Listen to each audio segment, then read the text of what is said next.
Um, so Charlie, you're just like, how do you get him to stop puking? What do you do? What are you doing with it? The situation. Yeah, so the vet said that it is a virus. She said it's not the canine flu. Um, she didn't test him for kennel cough. She just said it's a virus because he's only throwing up after he's coughing a lot. It's not Mm. like it's not a GI thing. So she said that his lungs sound like, well, she didn't actually say anything about his lungs. She just said that it sounds like it could possibly turn into pneumonia Mm. because he's been coughing for like 5 days now, 6 days. I don't know, whatever. So he has like doggy COVID that he got from daycare. Probably. So she gave him antibiotics and then a probiotic to help support what could happen from taking the antibiotics. She's like, I know he's throwing up, but the antibiotics could actually make him throw up worse or diarrhea. So here's the probiotic. And then magically, Nice. I leave the vet's office, give him his first dose of antibiotic and probiotic, and then he just stops throwing up. And I think it's just coincidence. And I'm just like, come on, because they literally just took it. Right. After you just dropped however much at the vet. Surprisingly, my vet is awesome. She does like I love this practice so much. They don't screw you over.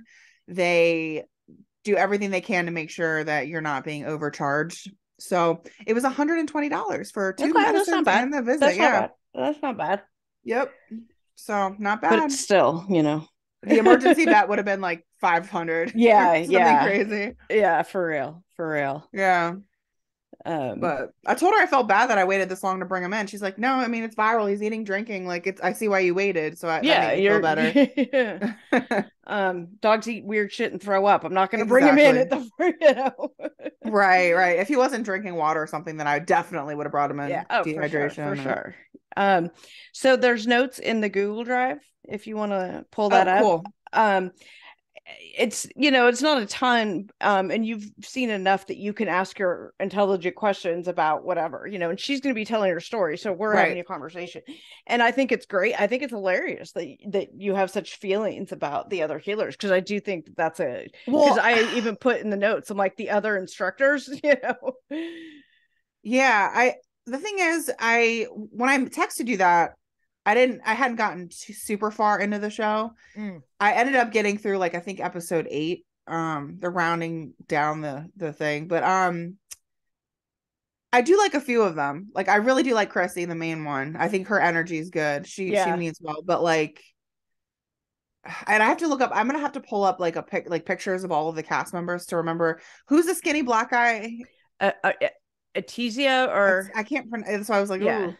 Um, he seems a little crazy, but I think his energy is good. But and then the other black lady, she seemed pretty chill. Yeah. But then I don't know. I got weird vibes with the yoga guy. Got weird Yeah. Oh vibes. God, yeah, for sure. 100%. The guy was so weird. Yeah, I don't And know. And like what yeah, happened at the end obviously. of the show? Like what happened to these people? I was just looking that They up. all had their breakthroughs. Mika maybe not as much, but they tried to pretend she did or whatever. Oh And gosh, she was then awful. Why did well, shame. First of all, we're going to talk about this later, but shame on production for not telling these people exactly what they were well, getting maybe they into. did, and Yeah, she's we'll have just to full of ask shit Becca. because she's very full of shit. That girl seems very full of shit, but we'll see. We'll see what Becca says about her I because know, right? they shared a room, like and Mika taught Becca how to twerk. I missed that. What up? Oh man, It was I one of missed. the earlier episodes. It's Okay, see, like and like with episode. It's like Atasia is the black guy. His okay, name. I see your notes between like Charlie and Kaya, Yeah. No, it's fine, but that's fine. and then my ADD was extremely out of control lately. Oh, there I'm she finally is. cast. Hello.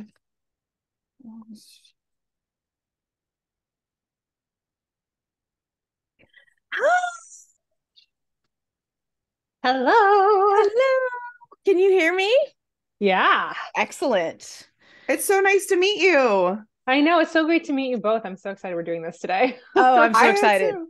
You've been on I my TV now for like a day and a half Oh my straight, so it's God. so great to know. see I Isn't the am it so weird? sorry. No, no, don't be no. sorry. I feel That's like what I we know do. you. I get that a lot from the show. I had a job interview once where like apparently one of the people interviewing me like binged the show the night before, which is like crazy commitment, right? And I That's didn't a end up lot. getting the job, which is even funnier. But like she literally like when it finally came up, like maybe 3/4 of the way into the interview, she was like, "By the way, I feel like I know you." Oh, you're like, great. So you've out. seen me in my bathing suit. Great. Okay. Yeah, that was pretty much what it was. I was like, oh God. And then I didn't end up getting the job anyway, but I friended her on Facebook because she like earned it. Oh, well, with all that, welcome to But We Digress with Kat and Lex. Today we have with us, we are sitting down for a very interesting, very fun, very cool conversation with Doctor Becca. I want to make sure I pronounce your last name right. It's Ehrlich, right? Yeah, wow, you got it right. Yep. Okay. And Well, I'm actually technically the Reverend Doctor, but oh, yeah. sorry. I didn't Oh, know. that's okay. It's just because Today I'm I learned ordained. the Reverend Doctor Becca. Can I just call you Dr. Becca? You can just call me Becca. You don't have to call me doctor. My students call me Dr. Ehrlich, which is also like, I'm still getting used to that, even though I've been teaching for 2 years. But yeah. I love it. That is kind of, yeah. So in addition to being an ordained minister or pastor, is there a difference? See, today I'm going to learn all kinds of things. Similar, people use them interchangeably. Okay. Yeah. You were also a cast member on a TV show called Lost Resort, which I put Lost Island in here at first. And I was typing in Last Resort, and I was like, wait a second, what am I even watching? Not Last Resort. No, but I think it's a play on that. Oh, Get it? It is, yes, because it's we're lost and it's our last resort. Yeah. Anyway. Yeah. So it was a reality TV show that aired on TBS and is still available on demand or on the TBS app. I found it during COVID, so it aired like a year, like during that, I think, of 2020. Yeah. It didn't get a lot of play, unfortunately, but I think I've really enjoyed this show. And it's a show called about 9 strangers at their breaking points. They are followed as they go to an exotic wellness retreat where they embark on a voyage of self-discovery against a tropical backdrop. That is, and in case you're wondering, they're not being pampered with massages and petties and manis. Oh, my poor roommate thought that was the case, but that's a whole other conversation. Yeah, we were actually just talking about her. Miko, right? Yes. Miko. Yep. Okay. I can't always trust my notes on how I write things. So I wrote Miko, but I couldn't remember if I was doing that right. So anyway, let's talk about what that show is, like how you came to be on it and to be in Costa Rica. Yeah, it's kind of funny because I honestly don't remember where I saw like the stuff around the show. I think it was on social media somewhere. That would make sense, right? But I was just like kind of at a bad point in my life where I was just like angry at everything. And I was just like doom scrolling. Before that was like a thing during COVID, right? This was 2019, summer of 2019. And I think I was just playing around on social media and I saw this, like, I don't know, I wouldn't say an ad, I would say like a meme for like, hey, do you want to go on an all expenses like retreat where like you're at a crossroads or you have something you want to find closure with or like all those things. And basically like most of the stuff they listed, I was like, yes. And I was like, also free retreat. Like who doesn't want a free retreat? Absolutely. Because I love retreats. I think they're great. And so I was like, sure, why not? And I was like, wait, I hope the form isn't too long. So I clicked on it and the form was super short. It was literally just your contact info and like, why would you be interested? And I was like, I can do this in like 5 minutes. so I didn't want to have to fill out like a huge long like essay questions about why you want to like meet the love of your life completely blind or something. Yeah, right? Like apparently a lot of, I didn't know this, but a lot of other reality shows, like their forms are really long, I guess. I don't know. But this one was not. And I was like, okay. So I filled it out for 5 minutes and forgot about it, completely forgot about it. And like a day and a half later, I got a phone call from a casting director. They were like, and I was like, wait, what? Like, I didn't even know what he was talking about at first because I had completely forgotten. And he was like, hey, we're really interested. And it was literally only 2 minutes long. And he was like, okay, we're going to set up a video interview with one of the producers. And I was like, oh. And so my husband was actually on a business trip that week. So he had no idea I'd done this. So I was like, okay, like I'm just honey, by the way, I'm right. So I was just like, well, there's no need to tell him yet. Like, I'm gonna do the video thing, and like I don't look like I should be on TV. Like, there's no way this is gonna happen. So I was like, okay, I'll just do the like video, and they'll just be like, thanks, but no thanks, and then it'll all be done, and we can like laugh about it when he gets home. So I do the video interview, which was like maybe about a half hour. And at the end of it, the producer was like, okay, so we need 30 videos or pictures because we're going to intersperse them with like this pitch thing we're going to do with like the network execs and the executive producers. And I was like, what? Like, because I have no idea. Like, I don't know how casting works in reality TV. This has like never been something I've ever considered. This is just like, and I was like, what, 30 what? Like, I don't have videos of myself. Like, I just didn't take videos of myself. And like, I wasn't a huge social media person. I had pictures, but I wasn't like, you know, like there are people that have like very beautiful, well done photographed pictures. And like, that's, I just don't. And so then I was like scrambling to try to find all this stuff. And like, meanwhile, I'm like, oh my God, what is my husband gonna say? I was like, Will is gonna be like, what did you do? Honey, I'm gonna go air all our dirty laundry on TV in Costa Rica. Bye. So like after the video interview and I found all the things and sent them all the things, I called my husband when he was done with work that day. And he was in Oklahoma, and I was like, so I did a thing. He was like, what did you do? And I told him, and at first he was really not into it. Like, he wasn't against it, but he was just like, I don't know about this. Like, this is, I don't know. But as I kept going through the process, and right, like, I don't think people realize how in depth the process is for casting for shows. Like, I think people just like roll out of bed and like show up on TV, but in reality, there's like psych evaluations and like really in-depth background checks, and like I don't think TLC does that. Yeah, you did. Well, you didn't do it. TBS did it, but not yeah, TLC. I don't know if this is standard for all, but we had those, and then we had like the health stuff where we couldn't go to our normal doctor. I had to go to like an urgent care that I'd never been to before and like do all these like exams to make sure I was like healthy enough to go. And like clearly I have chronic illness, but they want to make sure I wasn't gonna like, you know, drop dead on the show, which is seen. It was like a whole to do, and they just kept moving me on to the next step, and I kept being like, this clearly isn't going to happen, right? Like this is not. And like meanwhile I was interviewing for jobs at that point, and so like I finally got a job, and like I had to be like, hey, can we push back our start date because OPS I'm going on TV. And they were actually really supportive about it. Like, they were like, I think that's really cool. Awesome. And that's good, because in your line of work, you don't know. I mean, I don't know. Well, and what's even crazier is I was working for a bishop's office. And so I thought for sure the bishop was just gonna be like, you can't do that. Like, what are you talking about? But he was all like, he was a theater person previously before he was a second career person that went into ministry later in life. And so he was like, I'm not gonna tell you no, like, go for it. We'll deal with it later. And I was like, oh okay. So that was surprising. And then like while we were going through all of that, my husband and I kept talking about it.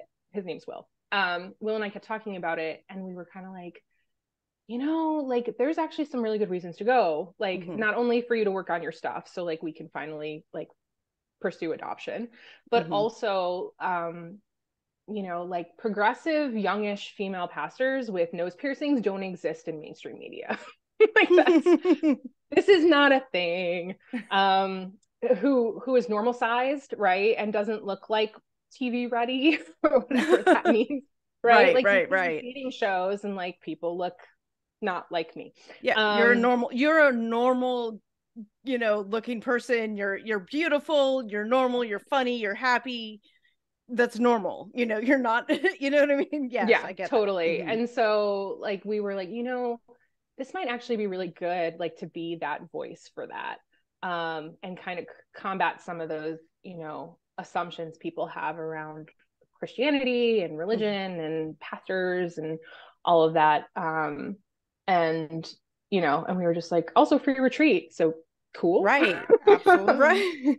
So he kind of warmed up to it as we kept going through the process.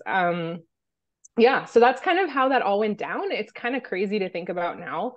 I still can't believe I applied and like ended up on the show. They told us later, like, it was a new show, so it obviously didn't get the same numbers for applicants as like established shows do, but they said about 5,000 people applied. Oh, wow. Yeah, which is a lot for like a new show that no one knows anything about. Yeah, for sure. So you got to go to, there was a lot in your introduction that we're going to break down and talk about a lot of it because, you know, the reason you went on this retreat to do this, you know, you mentioned so that you can look forward and move forward to being able to adopt. Right. I really want to go into detail, you know, as much detail, obviously, as you're comfortable with. But before we get to the snarky stuff, let's get into Gideon. Yes. Thank you for remembering his name. That's of nice. Course. Yeah. So when we were filming, it had been 5 years. Now it's been longer, but it had been 5 years since I got pregnant. And carried to term. Everything seemed okay. And then I passed the due date, which happens a lot for moms, which for some reason people don't talk about a lot. And so basically they were like, if you hit a week after the due date and you haven't, you know, naturally gone into labor, we'll have to induce you. And I'd heard horror stories from friends about getting induced and it hurts more and all that good stuff. So, they were like, you know, all the stuff, like walk around, eat spicy food, like all that stuff. So we did all that stuff. And my water broke, I started labor. But as I started the early stages of labor, the heart rate of my son kept dropping and coming back and dropping and coming back. And they started to kind of freak out about that. So they were like rolling me over and trying to find the heartbeat on different parts of me. Like I was in like weird positions, like over here and over here and over here. And then they were like, well, let's try different monitors. And they grabbed another monitor and it was still doing it. And so then they were like, okay, we got to go into an emergency C-section because we can't let his heart rate keep dropping. And there was not enough time to like do it where it was like locally done. So they had knocked me out completely. Like they were just like, and go. And so I woke up, I was in the recovery room and my parents had come down for the birth. Like they basically jumped into a car and went as soon as they found out that they were doing this. And the first person I saw was my mom. And I said, is the baby okay? And she went, oh, God. And that was like the first. Now, you think that's traumatic. You should have been my husband who was watching the whole thing. Oh, my God. When they cut me open and pulled out our son who never took a breath and were like doing the like clear, you know, trying to get him to breathe. I think he got the raw end of the deal there because he watched all of that. Like that must have been way more traumatic. So that's what went down. Perfectly healthy pregnancy before that. No indication that anything was going to happen. And the doctor actually that I'd been working with during the pregnancy, like came in and was literally like, this is like a 1 in 15,000 thing. Like I've never seen anything like this. And he had been practicing for like 40 years. He was like, I've never seen anything happen like this.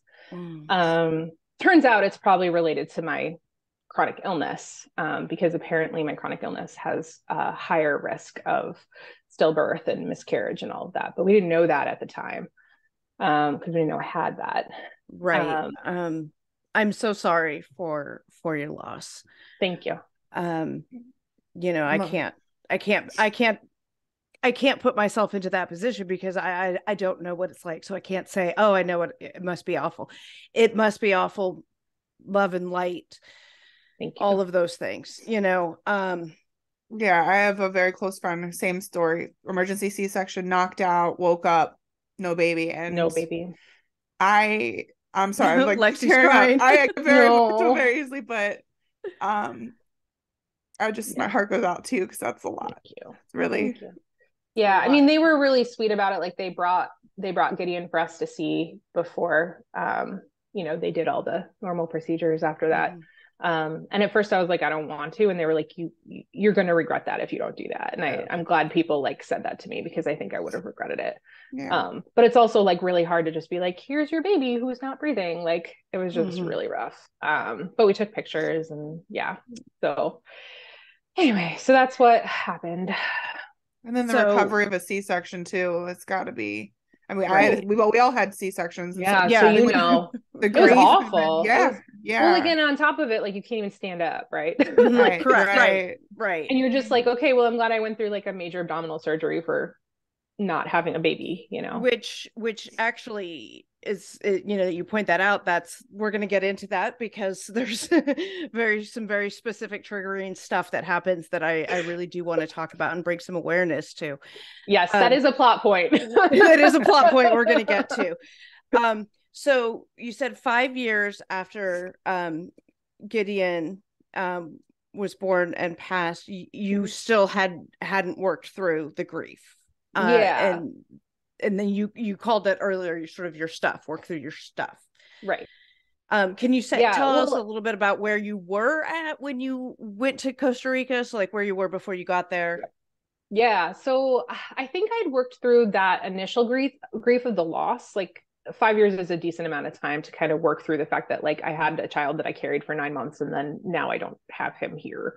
But it was more about like the residual. I can't probably pursue biological children now because like 3 months after he was born and died, I got really sick and we went through years of trying to get a diagnosis and then we finally did. And it was mast cell activation syndrome, which most even doctors don't know it exists, but I had to Google it. Yeah. Right. And, yeah. And as somebody with a chronic illness, I have MS. Yeah. I'm sort of in MS. My MS at least is not, doesn't have the same kind of debilitating sort of things that mast cell disease has. But if maybe you want to share a little bit about what that means to educate our audience a little bit. Sure. So mast cell activation syndrome is under the umbrella of mast cell disease, and like mast, like the mast on a ship, basically. Like I always explain that because then people think it's mast, like MASS, and it's MAST. And it's basically mast cells make up part of your immune system. And so it just means that my immune system is overreactive regularly. And sometimes it's triggers that I know and can try to avoid. And sometimes it's triggers that just show up randomly that I didn't know about.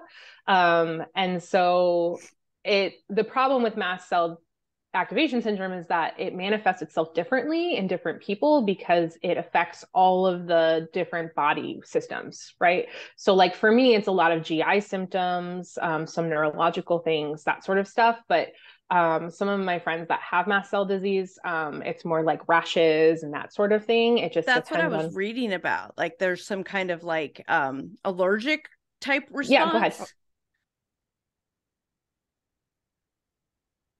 Sorry. Yeah. So it's basically, it's fine. So it's basically like it kind of manifests itself as allergic responses, but it's a deeper issue because it's your immune system freaking out, basically.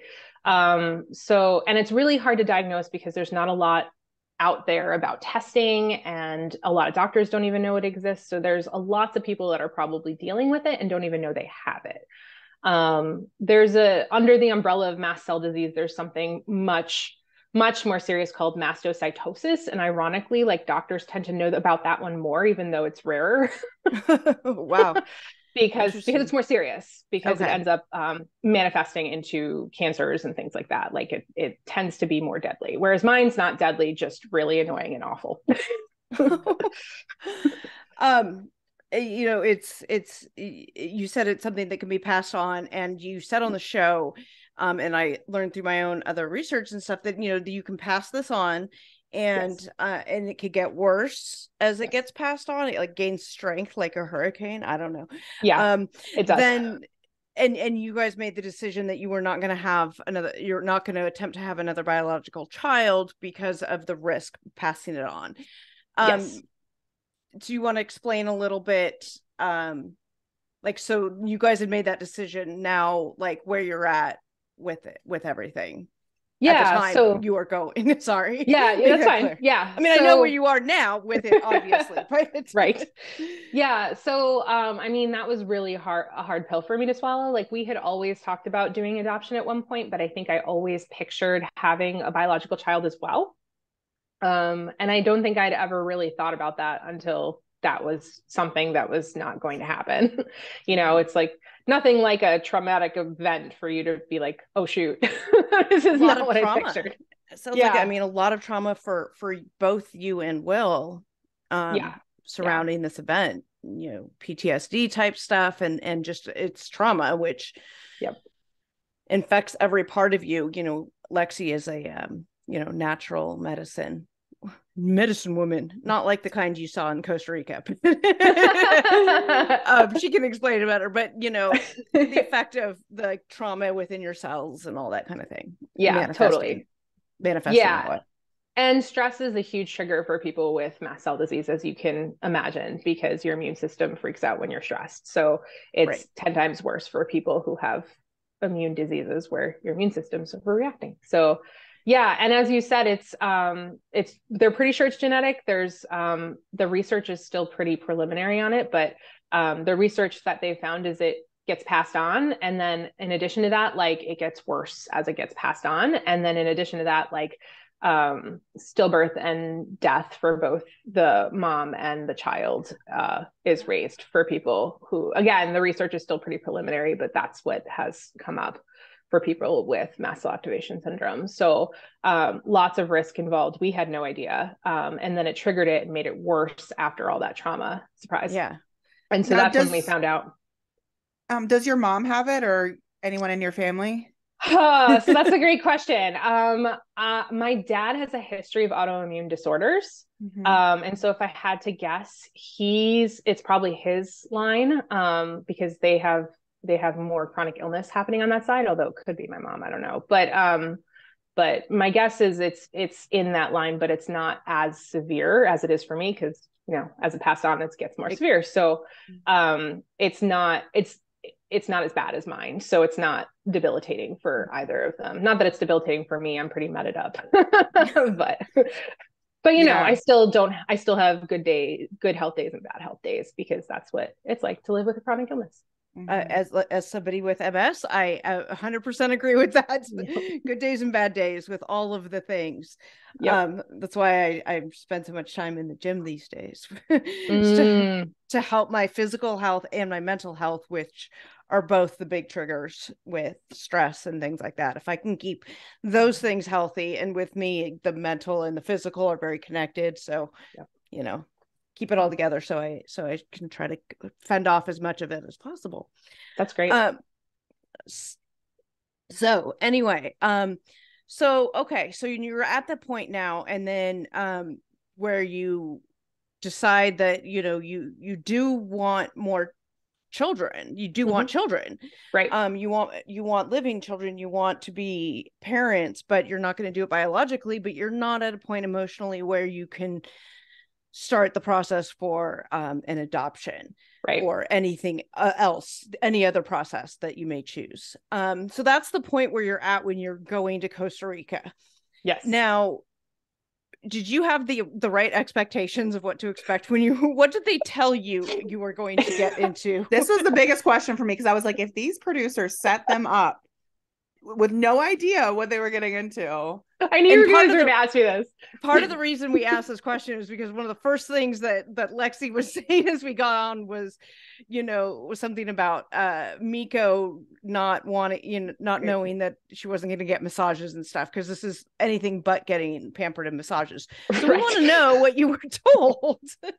So this is the weirdest thing, because they switched what channel it was going to be on. So it originally was going to be on TNT. And so what everyone was told was that it was going to be a docuseries about alternative wellness. And so I had in my head, and like, it was ish. I was gonna say it was adjacent. Yeah, kind of. But like, I think that was the original plan. And then they decided to switch it to TBS, I think, for the younger viewership. And so that's when I think the concept shifted a bit, and it became like this weird mix of like alternative healing meets reality TV meets like people yelling at each other in the living room. Drama. Like, I don't, right? Like, yeah, because drama amongst the cast, drama amongst the healers, drama between, there's romance possibilities. And of course they bring in this sex fairy, which we're going to get into.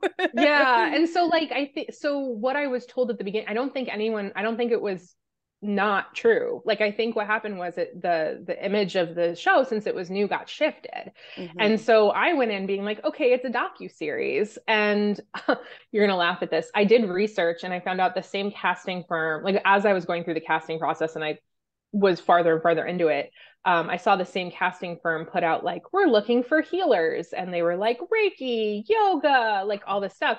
And so I had a general idea of what they were looking for, because I'm like, clearly this is for the same show. Like, they can't also be making another show about alternative wellness at the same time. Like, that's crazy.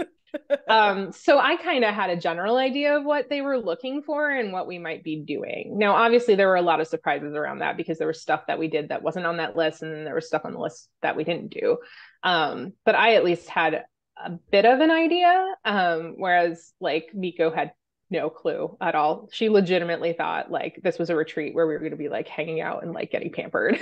And then was really upset. When I hear like alternative healing, I'm thinking like maybe an acupuncturist, a chiropractor, right. I don't know, massage therapist. I can see where that maybe some craniosacral like scalp massage. Right. Yeah. And what's funny is like they originally like asked for, I think, like someone who does Kundalini yoga, and I had no idea what that was. And so then I like went down this rabbit hole one day of like researching that, and I was like, that's interesting. And then I like tried the fire breathing thing, and it was actually pretty cool. And I was like, okay, this is not going to be terrible. Like, I can do these kinds of things, you know? So, and then they didn't, of course, have anybody do that.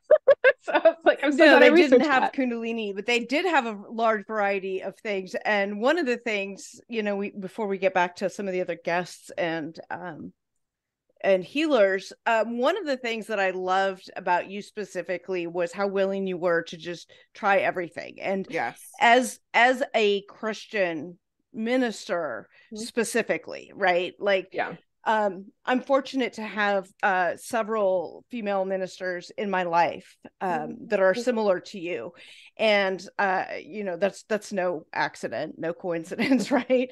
And so I've gotten to, you know, be able to see some of that and some of the alternative things that they, you know, look at and stuff, and sort of bucking that traditional notion of old white man in the sky type of thing. Yep. I think you being open to participating in all of these, as some would say, whacked out, woo woo, crazy, you know, depending on where you fall on the spectrum of, you know, alternative stuff, which Lexi and I, you know, both kind of swim in that water regularly, where it's, you know, she practices it, you know. Well, we practice complementary medicine with acupuncture, but complementary alternative medicine is what the National MS Society calls it. Oh, is it? Yeah. We don't like to use the word alternative anymore, just because we're so integrative now into Western medicine. But I will say that I think it's awesome, like you just said, that you're open to all those different things, and just the new experiences, because you probably are going to meet people in your life, and as a minister, whether it be like coaching, working with, that have maybe done some of these experiences, or it did work for them, and it's not like it's evil. Well, not all of them, but or bad. I should say all of them, but you never know how someone's going to have a breakthrough. Yeah. And that was, well, sorry, go ahead. I didn't mean to interrupt. No, I was just thinking I was going to go into the whole, like, I don't agree with some of the things they did, but we'll get to and that. We can get into some of that. And briefly, before I hand it back to you, Becca, is you also write a blog. You're also a published author, which we're going to talk about when we get to that. But you have a blog as well. And I was in reading through that, like you had gone on a a silent retreat with monks, and so this is not an uncommon thing for you to explore these other ways of looking at things. And as one of your reasons for doing the show was to sort of break the stigma about, you know, maybe pastors or ministers. Talk to me some about that. Yes. That whole thing. That's so much, and I love it. So I like anything that's going to challenge me spiritually. I teach Christian spirituality. Like, that's one of my side hustles. I teach at a seminary. So, you know, people who are learning to be ministry leaders, I teach Christian spirituality courses too. And so I always like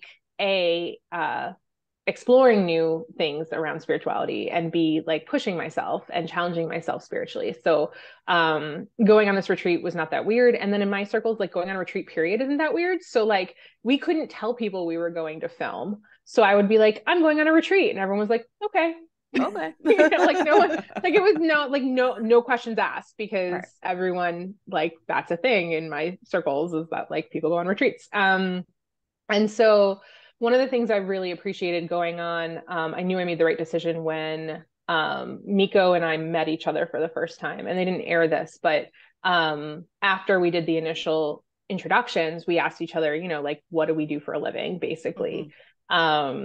And I said, I'm a pastor. And she said, so you hate gay people? And I was like, no, no, I don't. I love all people. And like, you could tell that it was just like a moment of like, oh, like this is not what I think of when I think of a pastor. Right. But that's the point. Right. And so like in that moment, I was like, within 5 minutes, right, of starting the retreat, I was like, okay, this was the right decision. And then at one point, they didn't air this part. There were parts where they pulled cards from like a divination deck. And they had us do that at the beginning of one of the ceremonies. And, they paired us up and we were like talking about why we think we picked that card, kind of thing. And I got paired with a cast member who shall remain nameless. And that cast member was like, do you think, like they were trying to bait me a little bit. They were like, well, you think this is the devil. Claudia. I'm just kidding. It actually wasn't her. Robin. Wasn't her at all. Sorry, was it Robin? Tell me it's Robin. Tell me how awful Robin really was in real life, and Christine. Oh, I can't wait to get all snarky. We'll talk about the cast. We'll talk about the cast, I promise. And they were like, do you think this is the devil? And like, this is evil and like all this stuff. And I was like, no, like this is just a different faith tradition. Like this is just as valid as my faith tradition. Like I don't, it's that just is not really refreshing to hear that, because I hear a lot of that's evil, and and Christian, self-proclaimed Christians wanting to stay away from these other things. And I think being able to explore all those different kinds of spirituality, and you different, what did you call it, a different faith tradition. Tradition. Okay. I like that, because like, I have a higher power. My higher power is very spiritual, but not at all religious, and my higher power speaks to me through other people, brings people into my life. I hear, when I go to my AA meetings, I hear what I need to hear through other people, things like that. And so seeing somebody who is, you're a Christian pastor, a Christian minister, being able to just break those stigmas, and a female at that, because we don't get to see representation as much. That's true. I mean, I grew up Russian Orthodox, and so you're talking very, very strict Christian Russian Orthodox, and the males had the significant presence in the church. And although I don't follow that religion, where I respect it and I love everything I've learned from it, and I do believe in God, and I'm kind of like you, Katrina. I have my own, like, I pull a little bit of this and I pull a little bit of that, but ultimately I believe in God and a higher power. But it's great to hear that you're open to, whether it be people being gay or just like, people being who they are, loving. I think the end of the day, like all religions and beliefs are just to love one another, right? Is to care and like treat others with respect and love one another. That's, I think, the foundation of all religions. So I don't know. I'm not a minister though. So I like, be good, do good things, be good. Person. Well, and what's interesting too, like we didn't talk about this, but I come from an interfaith family. So my dad is Jewish and my mom is Roman Catholic, and I'm like Protestant. I'm Lutheran. So, like just hanging out with my family is an interfaith affair. and like my job right now, like I have a new job where I'm a campus minister at a university. And so which I think is amazing. Which is so much fun, by the way. Like college students are the best. But what's super fascinating is like my office is in the interfaith center, right? So my office is next to the rabbi and across from the Catholic laywoman who's the chaplain for the Catholic students, and then cat a corner from the imam's office, and then the Buddhist one has an office elsewhere. But like we're all in the same space all the time, and working together and like doing events together and things like that. And so like interfaith stuff is kind of my jam. That's awesome. So it's That's not awesome. weird for me to like go on a retreat that's not Yeah. Christian and like try new things, you know, because I think there's a lot of similar streams in the traditions, but then also on top of that, like you never know what God's going to use. And Yeah. like, who am I to say what God's going to use or not? And with that said, well, we can talk about this, but there was one ceremony that like I was not jamming with, that a lot of people didn't jam with.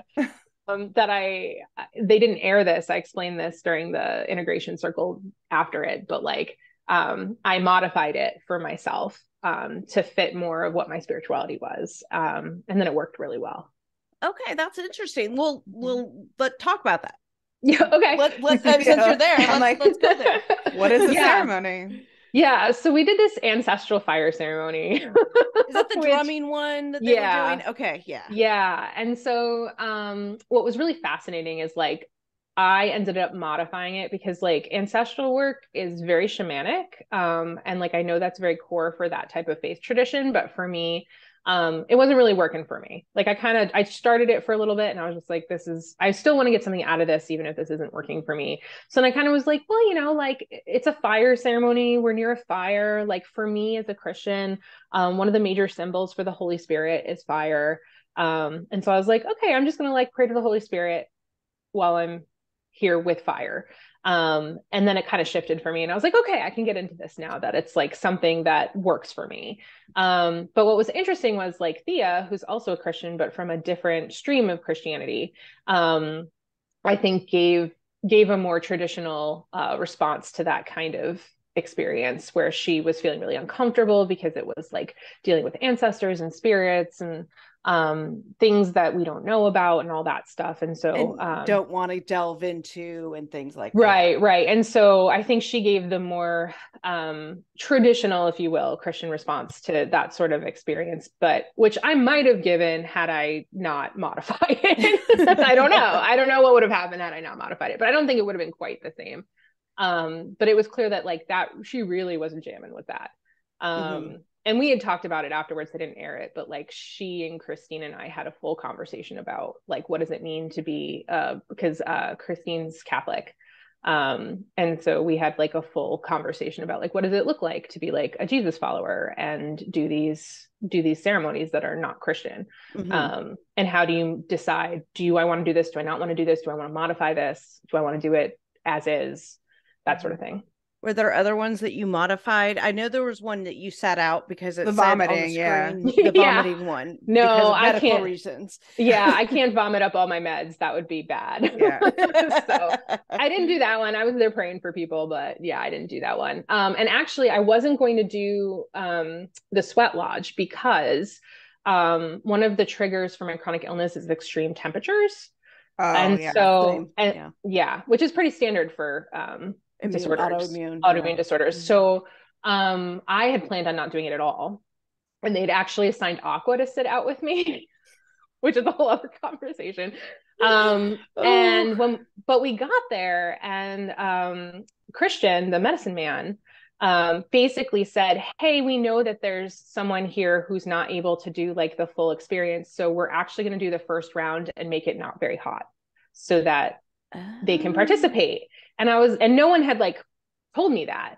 And I was like, oh, well, of course I'm doing the first round. Like, why wouldn't I do that? And so, and they were really sweet. Like they had me sit, like I was the first one in because you had to like walk all the way around for the ritual. And they had me by the door because they explained that the door was less hot as well. And so I did the first round, was completely fine.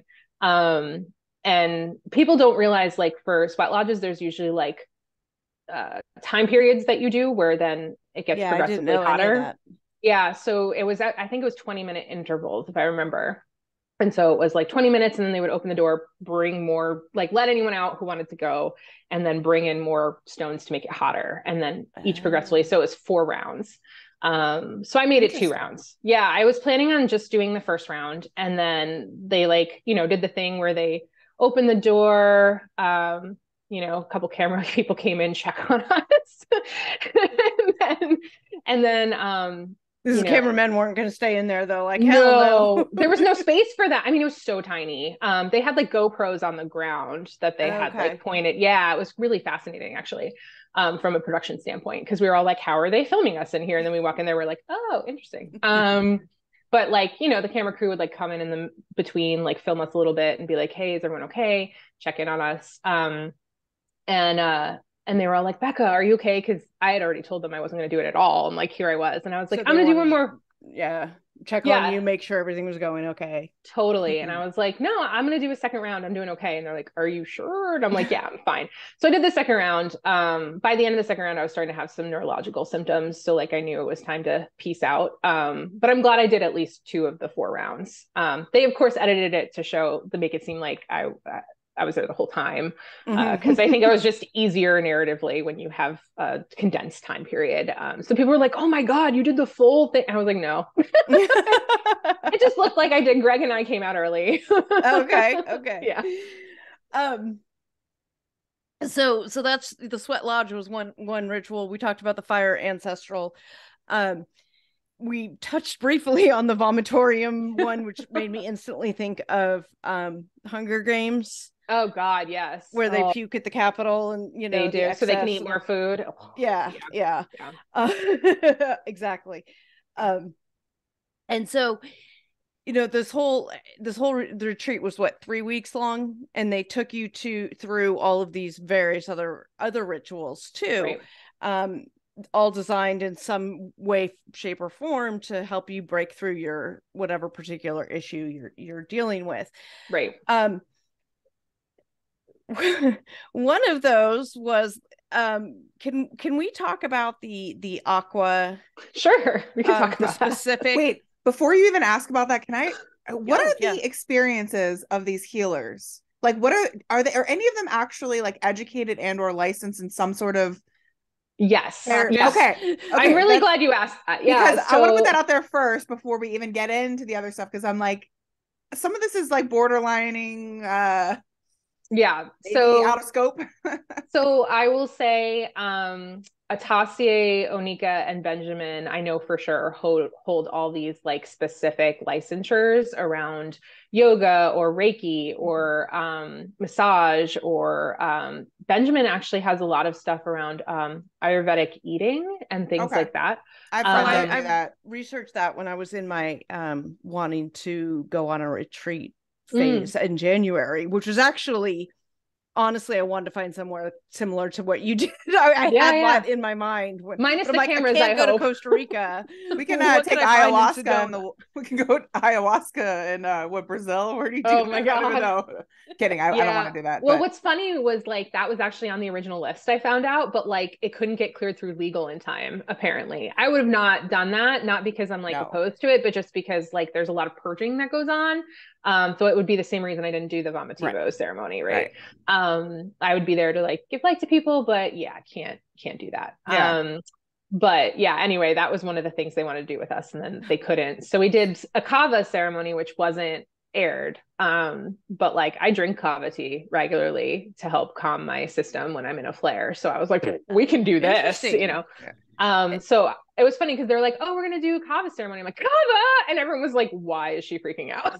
You're like, I knew kava.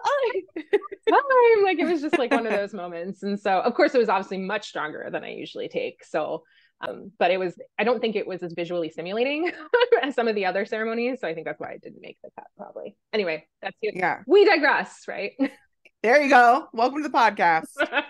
It's funny too, because actually for my acupuncture school, I had to go on a retreat. We do this like kind of before we enter our clinic phase where we see patients, we go on this retreat together. And some of the things that I saw you all do, we kind of did, not the throwing up, not the ancestral fire dance, but we did actually burn a fire and write things that we wanted to let go of and throw it in the fire and things like that.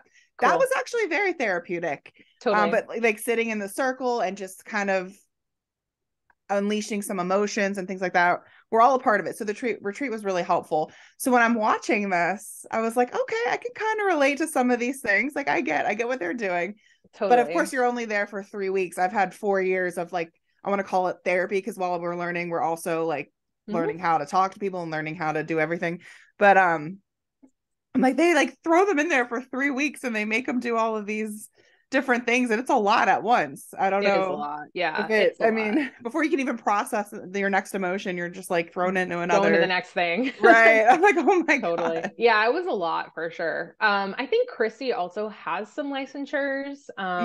Like I know she's done some training in psychology, and she's done some training. Like she has a very specific I don't know what to call it, like not system. I really liked her, by the way. Yeah, like she has a training where she actually helps people work through trauma. Like she has a system that like she's been trained in. I don't know what it's called, but like what you saw her do, like that's a specific way of dealing with trauma in like a shamanic background. Because her presence, I don't know, and watching it, I just got a good vibe from her. I don't know if that makes sense, but I just felt like she seemed like a very genuine person. But it's reality TV, and I'm seeing edited footage of 5 seconds. And I was on a reality TV show, so I get it. Like things that are edited and just. Yeah, you know how it goes. Right. She was great. I mean, like on the retreat, she was wonderful. I had no complaints about Chrissy on the retreat. Oh, good. I know other cast members may feel otherwise, but for me, I didn't have any issue. Of course, Katrina broke her mic. She said she wasn't going to do this today, but she did it earlier before we came on. Oh, it happens. Yep. And once a recording, she'll like pull the plug out accidentally. It happens one time. This one every single time we record. Yeah, but it's the other one. This one broke. Ugh. Trying to like jerry rig it so I can finish this without. You're MacGyvering it. Yeah, because if I record just with the computer, my husband's gonna have a hissy fit when he tries to edit it, because the audio is going to be so bad. He's going to be like, because he's a production geek or whatever. I don't know. Did you write down your timestamp? I did. But I know, like, I want to make sure we got, no power. No power. I will say, like, this has nothing to do with anything, but I did learn a lot about production being on the show. Like the whole timestamp thing. Like I was like, oh yeah, I remember those days. Or like, you know, OTFs. Like, yeah, like it takes them like 10 years to set up everything. And so you learn like how to set up a camera and like put on a new lens and like set it up so that you have 2 different cameras at 2 different angles. And like, it's just really kind of fascinating to watch. We made a joke that like 3 hours, whatever time they said we're going to do something, it was always 3 hours later. 3 hours. always. And what's really fascinating is like the sound mixers. Like I didn't know that was a thing, but like they have that huge thing that they have around their neck, and then they're like mixing during everything, which is like especially crazy during reality TV when like people start screaming. Right. You have to like change the levels of everything. Like I do not want their jobs, and I very much revere them for that amount of work. That might work. Oh, poor Katrina. No, I have actually so when I did the reality show, I was 5 months pregnant. They completely edited that out, so they just didn't tell anyone that I was pregnant. So I'm just walking around like, you know. But the sound production guy, Jordan, and I was like, we did like a maternity shoot, and he was holding his sound equipment and I was holding my belly, and it was like our babies. I was like, his is worth $10,000 minus priceless or whatever. Oh my gosh, like, that's some stuff. Like, I love it. And like for shows where they let you talk to the crew, because I know there's other shows where they're like, unless it's a producer, you can't talk to them. Like the crew was so fun. I mean, I had more fun with the crew. Well, besides my girlfriends that I went on there, they were so much fun. Oh my God, they're blessed. And they have all these like cool stories about like traveling the world and like filming all these different shows. And like one of the guys who filmed the original Jersey Shore was working on production. Oh, really? Yeah. And he was saying how, and I've never watched the show, so I didn't know like the history, but apparently they were gonna like cancel the show because it just wasn't getting the viewers. And then there was like some random, like not intern, but like someone who was pretty low in the totem pole where they were like, oh, we're done filming for the day, like just sort of like practice. And so they were practicing, and that's when one of the cast members got punched in the face, I guess. And like that revitalized the whole franchise because that one like low on the totem pole camera person like got that, and so they were like immediately promoted. And like I got to hear all these cool stories like that where it's just like some random like intern or whatever just happened to get this like amazing shot of this that happened. And then it's funny, I will say I was actually a huge fan of 90 Day Fiance until I went on it. And then when I started seeing like the reality of what really happens, it kind of like lost its spark for me. And I'm like, so now when I watch it, I'm like, oh, yep, they edited that. Oh, yep, they added in that sound. Now I'm like analyzing it and I'm like, no, can't do it. Can't do it. It really ruins like reality TV though, because then you're like, oh, well, a producer asked them to do that. Or like, oh yeah, they're like, I set this up for you. I'm like, no, production set that up. Right. Like, clearly you did not set that up. One of the producers that worked on our show, he asked me like the same question in 4 different ways. And I was like, Sean, I don't know why you're trying to get whatever you're trying to get out of me is not going to happen. It's not happening. Like, I know what you're doing and it's not working. Like, it's so funny too, because like there's clearly like things that they want to have for the storytelling aspect, and so they'll like keep at that. And I was really annoying too, where I was just like, yeah, I'm not answering that, or like, right. no, like I would just keep answering it in like a way that made sense for me, and it wasn't what they wanted, and they just move on eventually. I'd just be like, no. What shows do you watch? Do you watch reality TV? Yeah, not a ton. I used to watch 90 Day Fiance, like when it first started, like I was really fascinated by it. And then I felt like it kind of jumped the shark. It did. No, it got really crazy. It got really weird. I think the last season I watched was when Chantal was on it, like that one. And that's when I was like, this is getting too crazy for me. Yeah. So I stopped watching that one. And I used to be like a big Bachelorette franchise. And then like pretty much after I did my stint on the show, I was like, I can't watch it. Yeah.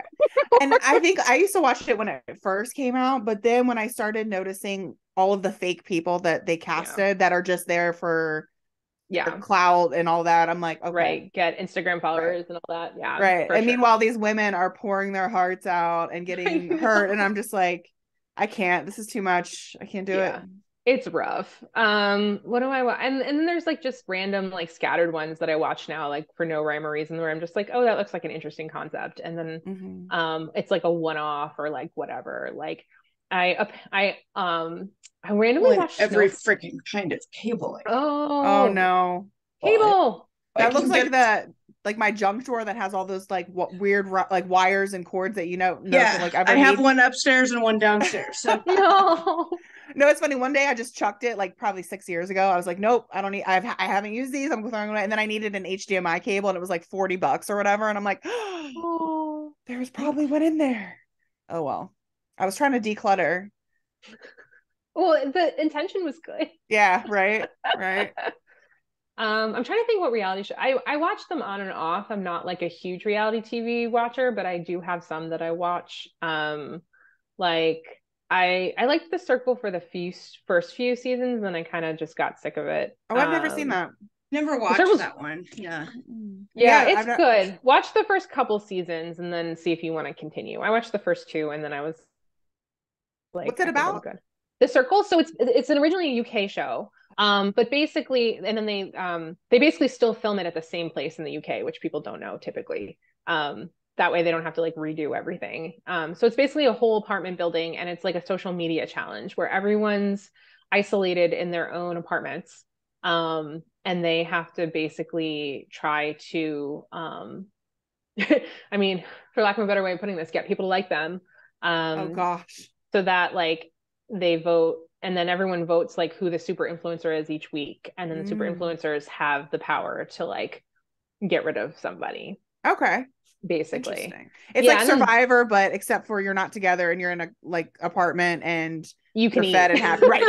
You're fed and happy. You don't have to hunt for your food. Yeah, exactly. And like what's funny is they'll do like little parties where like the producers will like put something outside their door, and then like it's like an 80s party or whatever, and then like they have outfits for them to put on, and then like they that's put on fun. 80s music, and like it's cute. It's a cute concept. It's funny because I read an interview one time with Chloe, who was on both Too Hot to Handle and The Circle. And she was saying, yeah, she was on both, and now she's on Perfect Match. So apparently she's just. I remember her from Too Hot to Handle. Yeah, she was. Yeah, that's a weird show. You don't have to watch that unless you really want to. I don't think it's that great, but there was an interview that they did with her where they were like, which one did you like better, like Too Hot to Handle or like The Circle? And she was like, definitely Too Hot to Handle. Like I actually could see people, and like we hung out and like ate food together and like stuff. Like The Circle, you're literally just isolated for like weeks. Oh, that sounds terrible. It's literally like COVID before COVID. Yeah, right. Like, God. you know. Do you watch Big Brother? Okay, so hey, you guys, I I'm used not to... gonna be able to fix this. Oh no. Oh. Yeah, and I can't find another one that works. Oh. So we're sorry. gonna have to. I'm gonna have to order a new one, and we're gonna have to do this rest of it another. Because I'm like every single cord and cable I have. Oh, check. I'm gonna check my husband's setup real quick. He might have something. Okay. You don't sound that bad. Yeah, it's not terrible. Yeah. Okay. Big Brother used to be really good before that got crazy too. Yeah. So one of my friends from college was actually on Big Brother. So I watched that season. Frankie Grande. Oh no way. Ariana's brother? Mm-hmm. Like we went to college together, like did theater shows together. Yeah. That's cool. Yeah, so I watched that season, but that's the only season I've ever watched of Big Brother because like it just like the whole concept, like just like I don't know. Well, and that when he was on it, it was like actually it wasn't good. I mean, good is in the sense of like it was raw back like when they first started it. Yeah. There was no producer interaction. I feel like it's very fake now. I think that they, whatever. But like the old school Big Brother, great. But in the last like 15 years. Yeah, that's what people have said. Yeah. So I feel like most of these shows, like they start really innocent and fun. And then like after they get successful, like they feel like they have to keep upping the ante. And then like it just feels like too much. I don't know. Yeah. But I agree. Oh, reality TV. What else? I just binged Perfect Match. Never seen that. It was meh. I mean, it was a pretty typical like dating show. It basically was like, I was telling Katrina this over Instagram, like it's basically Netflix wanted its own Bachelor Pad. If you remember old school Bachelor Pad, where there's like competition things and like there's one couple that wins at the end. Oh. And yeah, it's like back in the day. Like they stopped doing it. They have Bachelor in Paradise instead, which is not quite the same. But Netflix wanted their own thing, so they pulled from all their Netflix shows, right? So they pulled from Love Is Blind and The Circle and Too Hot to Handle and like a couple other shows, and basically brought people on to like date and do competitions. It was interesting. Like the concept is interesting, but then like you're watching it and you're just like, this is just another like dating reality show in like a tropical context. Yeah. There's really nothing that's right. But it is interesting. I like just seeing like normal people sometimes. Yeah, definitely. Especially when oh, go ahead. No, it's just society has gotten so crazy with just people trying to do whatever they can to be famous that the normalcy has gone away. And just to see like a normal kind of documentary or reality show that actually is real life and not somebody doing the craziest thing they can do to get on TV or just be mean and well, and that's what I thought my show was going to be. Well, based on what you explained, what it was offered to you, like what the concept was, I can see why you would have thought it would be different. Yeah. And then it wasn't, which I can talk about when we're back like officially talking or whatever. But yeah, like the moment I realized it wasn't, when I like it's just kind of funny. Like, can you guys hear me? Yeah, actually through the microphone. Yeah. Yay! Okay. Yeah, no, it sounds good. So I have a mic, but I don't have headphones because I got my husband's mic from downstairs and it's plugged directly. Anyway. So I don't have headphones, like a talk show host. Yeah, holding it. Hello. Okay, so back on it. Does anybody remember where we left off? No.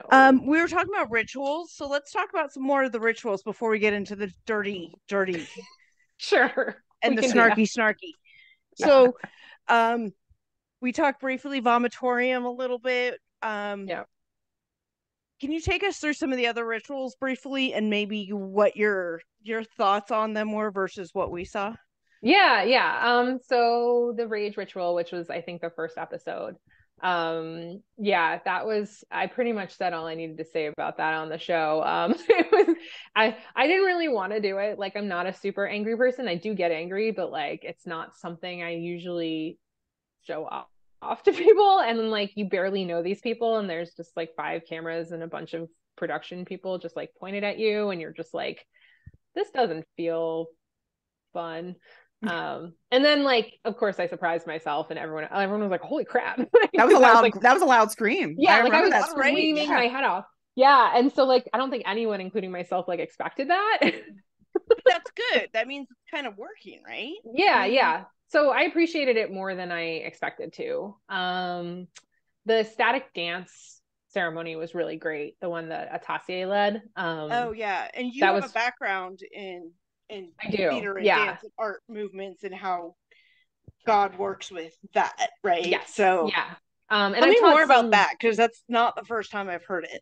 Yeah. So I've actually taught like praise or liturgical dance classes where it's the idea of using dance in either a worship setting or in some sort of format where people are experiencing God's presence through movement. And so it wasn't that weird to me to be like, okay, let's like dance to like connect with something greater than ourselves and like work through our traumas. And I was like, I got this on lockdown. This is great.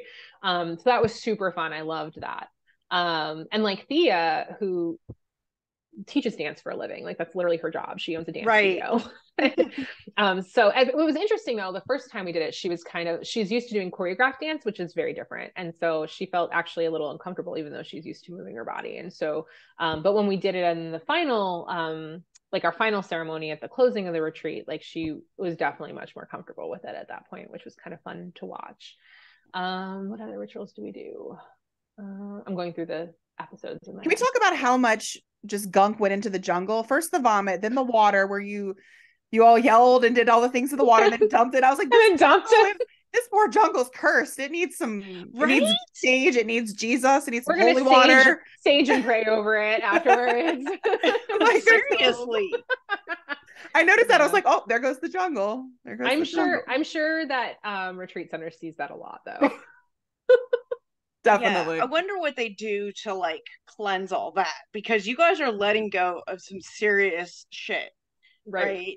You know, emotionally and spirit, energy, and you know, I'm a very strong believer in that. I guess they call it hucha, you know, sort of negative energy that you guys were working on getting up and getting rid of. And then the water ceremony at the end, when you guys were yelling all the bad things into the water. Yeah, like that's going to go out there.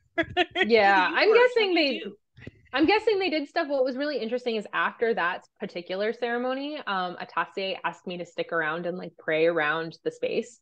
And so he was doing his thing and I was doing my thing and Christy was doing her thing. And so all three of us were kind of praying over the space afterwards. So, yeah, so that was kind of cool. I like that. Yeah. So I guess that answers your question. We did that. Yeah, that's good. That's good. Was there, now, you know, there's this, you know, mindfulness and yoga instructors, but I didn't see a lot of mindfulness and yoga sessions. Did that happen? Was that a thing that it's funny happened, you noticed that. They only there for window dressing? No, we did. I mean, they showed very briefly like a session at the beginning that we did yoga on the beach. And that happened and it was like 100 degrees and it was like in the bright sun, like, you know, near the center of the earth in latitude. And like, so it was like god awful hot while we did it. Plus there's like sand going into places that you don't want it to go. And so it was not my favorite experience.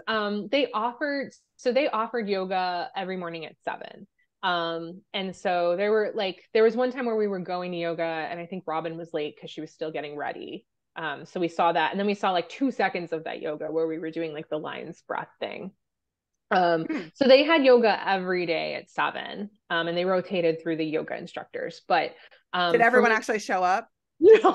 I was like, that's early. No, I mean, we retreat, like, no, like everyone did for like the first couple days. And then like, I almost passed out during one of them because that's before breakfast. And so for me, like it didn't work like with my med timing and needing to eat in a specific time frame after my meds, like it just didn't work. So I never went after like the first few days, which is kind of bad. Like I would have loved to like start my day with yoga, but the timing just didn't work for like my meds and eating. Yeah.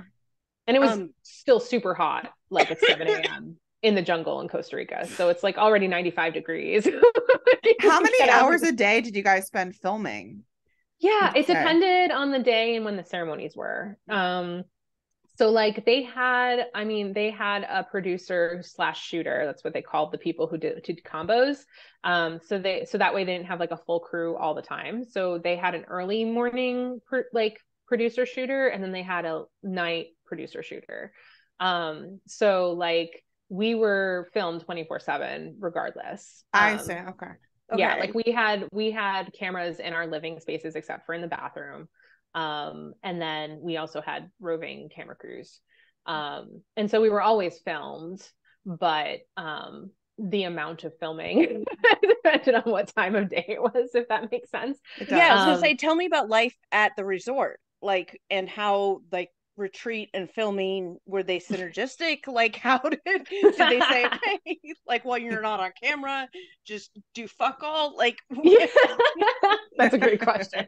So basically, like, it was kind of fascinating because like there was a lot of, I mean, with production there's a lot of hurry up and wait, right? Where they're like, okay, get ready, we're gonna film, and then it takes like 10 hours to like not 10 hours, but you know what I mean, like it takes a while to like set up, and so then you're just kind of sitting around like talking to people until it's time to go to film, and you're still getting filmed during that, right? Like there's always some sort of filming happening even when they're setting up in a different location that you're going to. I mean, I will say, like, knowing you're going to be filmed for 24 hours a day and then actually being filmed 24 hours a day are two very different things. I was not fully prepared for like what it feels like to be filmed 24/7. You know, like, because some reality shows, like when you're not going to a specific location, right? If they're like filming you in your life, like you have time off, like you have specific call times, and like they film you at specific points. Whereas here, like it's just constant. So you just never know. Like my favorite was like you're always filmed on the like in your living space with the cameras there, obviously. But like my favorite is like we would just be hanging out in the living room, and like I'd go to use the bathroom and I'd come out 2 minutes later, and there was like a camera operator that popped up like in the 2 minutes I was in the bathroom, and you can't talk to them. So you're just like, oh. Did you remember to turn your mic pack off before you use the bathroom? Because that was another thing we had. Like, turn the mic off. Turn the mic off. I stopped doing that after like day 2, because usually it was like in a spot that I couldn't reach. Yeah. It was usually on my bra strap. Right. And so I'm like, I'm not gonna like do like gymnastics. You're like, whatever. They'll catch me on going pee. It's fine. I'm like, I'm sure the sound mixer will get it. It's fine. Right. That's well, you thing, mic packs. When you get filmed 24/7, like you have to constantly, like we would have like breaks where we would all have to go get like our batteries changed. For filming 24/7 though, you held it together. You were definitely my favorite. I was telling Katrina, I was like, she's so genuine, and you didn't let the drama or anything affect your time there. You know, or we didn't see it. I mean, you know, they would have shown it if there was like more drama. But well, there was one point I wish they had shown this, because it was really like Miko said it was probably one of the funniest things she ever saw. But like during the crazy after like it was later in the season when like there was that whole blow up with Robin like telling Brandon all this stuff that Thea said, and then Brandon wrote a letter, and then Christine, and like that whole thing. Which I would love your take on, but I'd be more than willing to weigh in on that. But at one point I thought Miko and I at one point were like hiding in our room. We were like, we want nothing to do with this, because she happened to like be in the spot where like all of it started going down and didn't mean to. Like she just kind of walked in to say hi, and then she was like, I think she did back out. Yeah, she's that like, surprises me, given that Miko went and intentionally started drama later by going to whoever she went to, Robin or whatever, by like, you're a fake ass bitch, whatever. Yeah, she was not in that mindset anymore. I think maybe being my roommate rubbed off on her. I don't know, but she ended up and she was like, I don't want to do this. So she and I were just like hanging out, talking in our room, and then at one point we were like, it sounds pretty quiet out there. Maybe we can go out and like not just be stuck in here. So we went out and it seemed quiet. We were like, okay. And we were like on the porch of Thea and Brandon and Veron's casita. And then like Robin showed up and Aqua showed up, and like all this stuff started going down again, which never aired. And I literally like went, nope, and like jumped over the side of the porch to go back to our casita. You noped right on out of there. Nope. So, and Yeah. Oh no, sorry, go ahead. No, and so like Miko started cracking up and like it never aired. And like my husband was super sad that didn't air because I told him about it. And he's like, why did they put that there? That would have been hilarious. Great. Let's go okay. So, are we going to Aqua? Because I've been waiting. No. Okay. We're gonna go this drama, Christine, Robin. Let's talk the other guests and their drama. Sure. Before we get to the healers and their drama. Sounds good. What do you want to know? Okay. Well, are you still friends with the cast members? Can I ask you that first? Like, are you friends with everyone? Okay. Not everyone, some. Okay. Robin, Christine are mother-daughter pair that are there about their codependency, which I don't know, watching the relationship didn't seem necessarily codependent so much as just toxic. Yes. Because they're both right fighters. But they seem to have, obviously, that they were there to work on their relationship. They're both toxic individuals. There was this situation where Robin, the mother, was talking to Brandon, who is the husband of Thea, who another participant, and Brandon was like a half participant. He like showed up later. Right. They're there for their marital issues, and Robin was talking to Brandon about something that Thea had said in a confidence situation. Right. During a ceremony, during like a ritual ceremony where that's a big no-no, right? That's a huge no-no. So clarify what about that situation, how we got to there, if that may have not. Yeah, I wish I knew. I mean, there were so like I had friends in the ministry who were literally like, we all need to sit down and analyze this from like a pastoral care perspective. Because it was just there were so many layers to it at that point. And so like I don't even know how to untangle all of it to really like make sense of it, because there was just so much going on and all of that. Because then you've got like Brandon and Thea's relationship, you've got Robin and Christine's relationship, you've got like Robin and Brandon's relationship at that point, because they were like talking to each other about stuff. You've got Christine and Thea's relationship. Like there's so many different parts of it. Yeah. So like I don't even, that was one that I just sort of like stayed away from, because I was like, it was funny they didn't air this because I think if they had followed what I said, it wouldn't have made drama. But like before I knew everything was going to go down before it happened. And I was in Greg and Robin and Christine's casita, and I was like, yo, like anyone who's not involved in this should probably leave. Because this is like, otherwise it's just going to look like a confrontation with just a bunch of people watching, and like it's just going to escalate. And like, so then they decided to do the opposite, right? Because then they go, oh, we're listening to her, so what are we going to do for ratings and drama? No, I'm kidding. Right. So they had this scene where they showed this, where then Christine, the daughter, comes walking in and sees Brandon talking with Robin, and then Robin makes this big production of taking Brandon outside and being like, oh, we need to talk quietly outside. Like she did that fully intentionally because she's an attention whore, amongst her other her other personality disorders that she may possess. But so then Christine was like, well, what is she talking about? And she's like trying to listen. And then Christine later goes and tells Thea that Robin was telling her husband her secret stuff. Right. Because and then Brandon writes a letter that clearly had stuff in it that only Robin knew about. And then like it was a whole thing. Yeah. Right. So there was some concerns about like giving away confidences that were said in the integration circle, which is a time for y'all to process and talk to each other. Like we had that in rehab, right? Where we called it processing, where basically like you could talk about all the shit that was happening with everybody else that you were living with in the sober living. So it seems like that. So this whole mess, what was your take? Let's say, okay, so at the heart of it, it seemed to me, was the Christine Robin relationship, which is toxic as fuck. Excuse my language. It's okay. My higher power says it's okay to swear. It's all good. Anyway, she's great. She's female too, because fuck the patriarchy. But anyway, love it.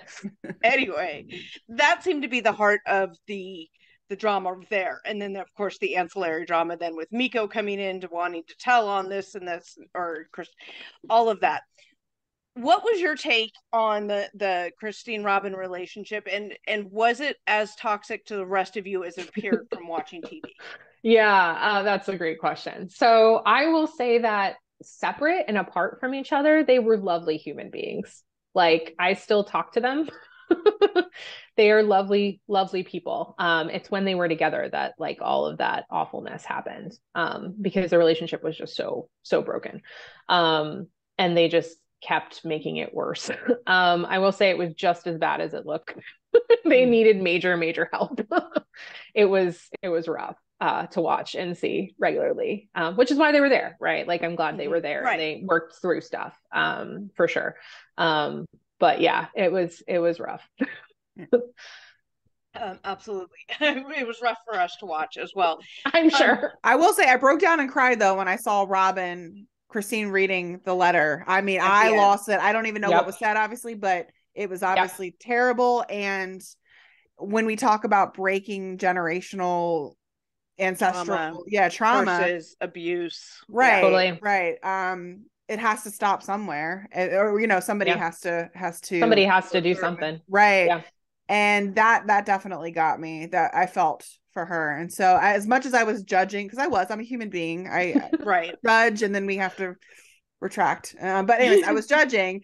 Then I had that moment of watching the letter being read. And then I broke down and again, I was like, come back to yourself, Alexis. Like, no, she's a human being and she went through a traumatic childhood and remember that she's healing herself and yada, yada, yada. But that definitely it made her behavior make a lot more sense. Absolutely. For absolutely sure. Explained Robin's generational trauma, and then you saw some of where that was manifesting in her relationship with Christine, and how Christine was, because she didn't know and intentionally wasn't knowing that stuff. Totally. It informed the way she behaved. And so do you think that the way that all wrapped up was as neat of a bow as they tried to make it on camera? Like, oh, look, they're fixed now because of our retreat. Yeah, I mean, obviously nothing is fixed like perfectly, but I mean, they legitimately were business partners together afterwards. Okay, that's great. Yeah, like that's real. We're not great business partner families, but but like, yeah, their relationship's completely different now. So although, and I've tried to tell people this, right? Like, there's some stuff we can talk about on the retreat that was not awesome, which we will get to, I'm sure. But like, as a whole, like most of us were helped more than anything else. Okay, that's good. And so like the overarching thing is I'm like, okay, like even if it was like this crazy experience where like some stuff went down, I would have liked to change. Just all of it like was still worth it for me because like it changed my life. Clearly, like obviously we've adopted. I have a son now. Yes, congratulations. Thank you. Yeah, spoiler alert. And so like that, I don't think that would have happened without my work on that retreat. That's amazing. Well, that's good to know that it wasn't completely exploitive just for ratings and let's stir up drama and stuff. That there actually was some beneficial stuff. We were talking about some of the instructors, healers, whatever you want to call them. We really liked Chrissy, the lead healer. She seemed to understand a lot and then also not put up with a lot. One of the things she finally got to her breaking point with was Miko and her half in, half out the door, like constantly wanting to go. If you want to go, just fucking go. And they had the sort of, excuse my language, but come to Jesus, basically. Like, basically. Or not. And she did, which is good because I was frustrated with Miko's in and out like long before Chrissy was. You and Miko were roommates. Yes. Miko taught you how to twerk. We had the pleasure of watching that. Which I missed that somehow. It's like the first episode. I know, but between my 2-year-old and everything else going on, my dog's been sick, puking for a week. That's a whole other thing. I was like, so I'm trying to rewind, I'm trying to watch it. And then you brought that up and I was like, how did I miss this? It was very short. It was like a super short clip. Don't worry, it's saved in posterity for when we publish the episode. Oh my gosh. No. Oh God. I mean, I'm just saying. Well, the funny part about that whole thing is that like when we first met, like I think she thought it was funny that I was a pastor, and I think she was trying to shock me before she fully knew who I was, because like it takes a lot to shock me. But she was like, "Oh, I should teach you how to twerk," and I was like, "Okay." And she's like, all right, what? And I was like, cool, I'd love to learn how to do that. And she's like, okay. I kind of, hated her at first, and then I came to like her. And I'll tell you what too, it was because you were so nice to her and seemed to like her. I trusted your perspective because I seemed to like you. So I was like, oh, well, she must be a good person if Becca's being nice to her. I love Miko. She is by far one of the most interesting people I've ever met in my life. She has a lot of layers to her, and just has a lot, she's super talented. See, I wish they would have told us more about this. On the show, go really deep into who you all are. More so than they did. Had time. I wish they had time for that. But she and I had some really deep conversations, and we prayed together a lot.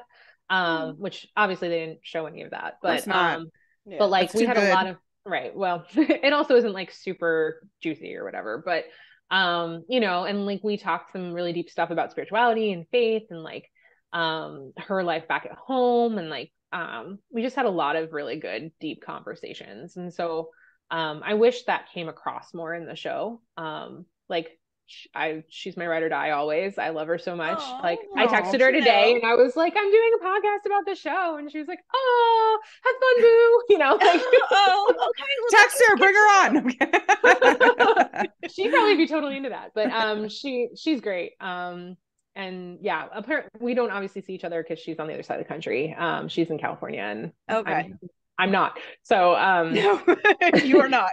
But we do still talk once in a while. We still chat, DMs, okay. All that good stuff. But yeah, she's awesome. I love her. What about Claudia? Do you see my face? Lexi went down the social media rabbit hole on Claudia. Did you? Because I don't follow her. Okay. You're the only one that I followed out of the show. I gotta follow you, Becca, by the way. Hold on. Oh, please do. I didn't know about any of this. I watched the show and I sought you out and I followed you. You're the only one that I did. And then Lexi was going down this rabbit hole and sending me screenshots. I was like, oh, damn. What did she find? Now I want to know. Well, my problem is I'm super ADD, and I meant to follow you, but then I went down a rabbit hole, and then next thing you know, I'm not even on Instagram anymore. I don't know. Next I don't know thing you know, apparently Claudia's a motivational speaker. Yes. So I sent her a picture. Interesting.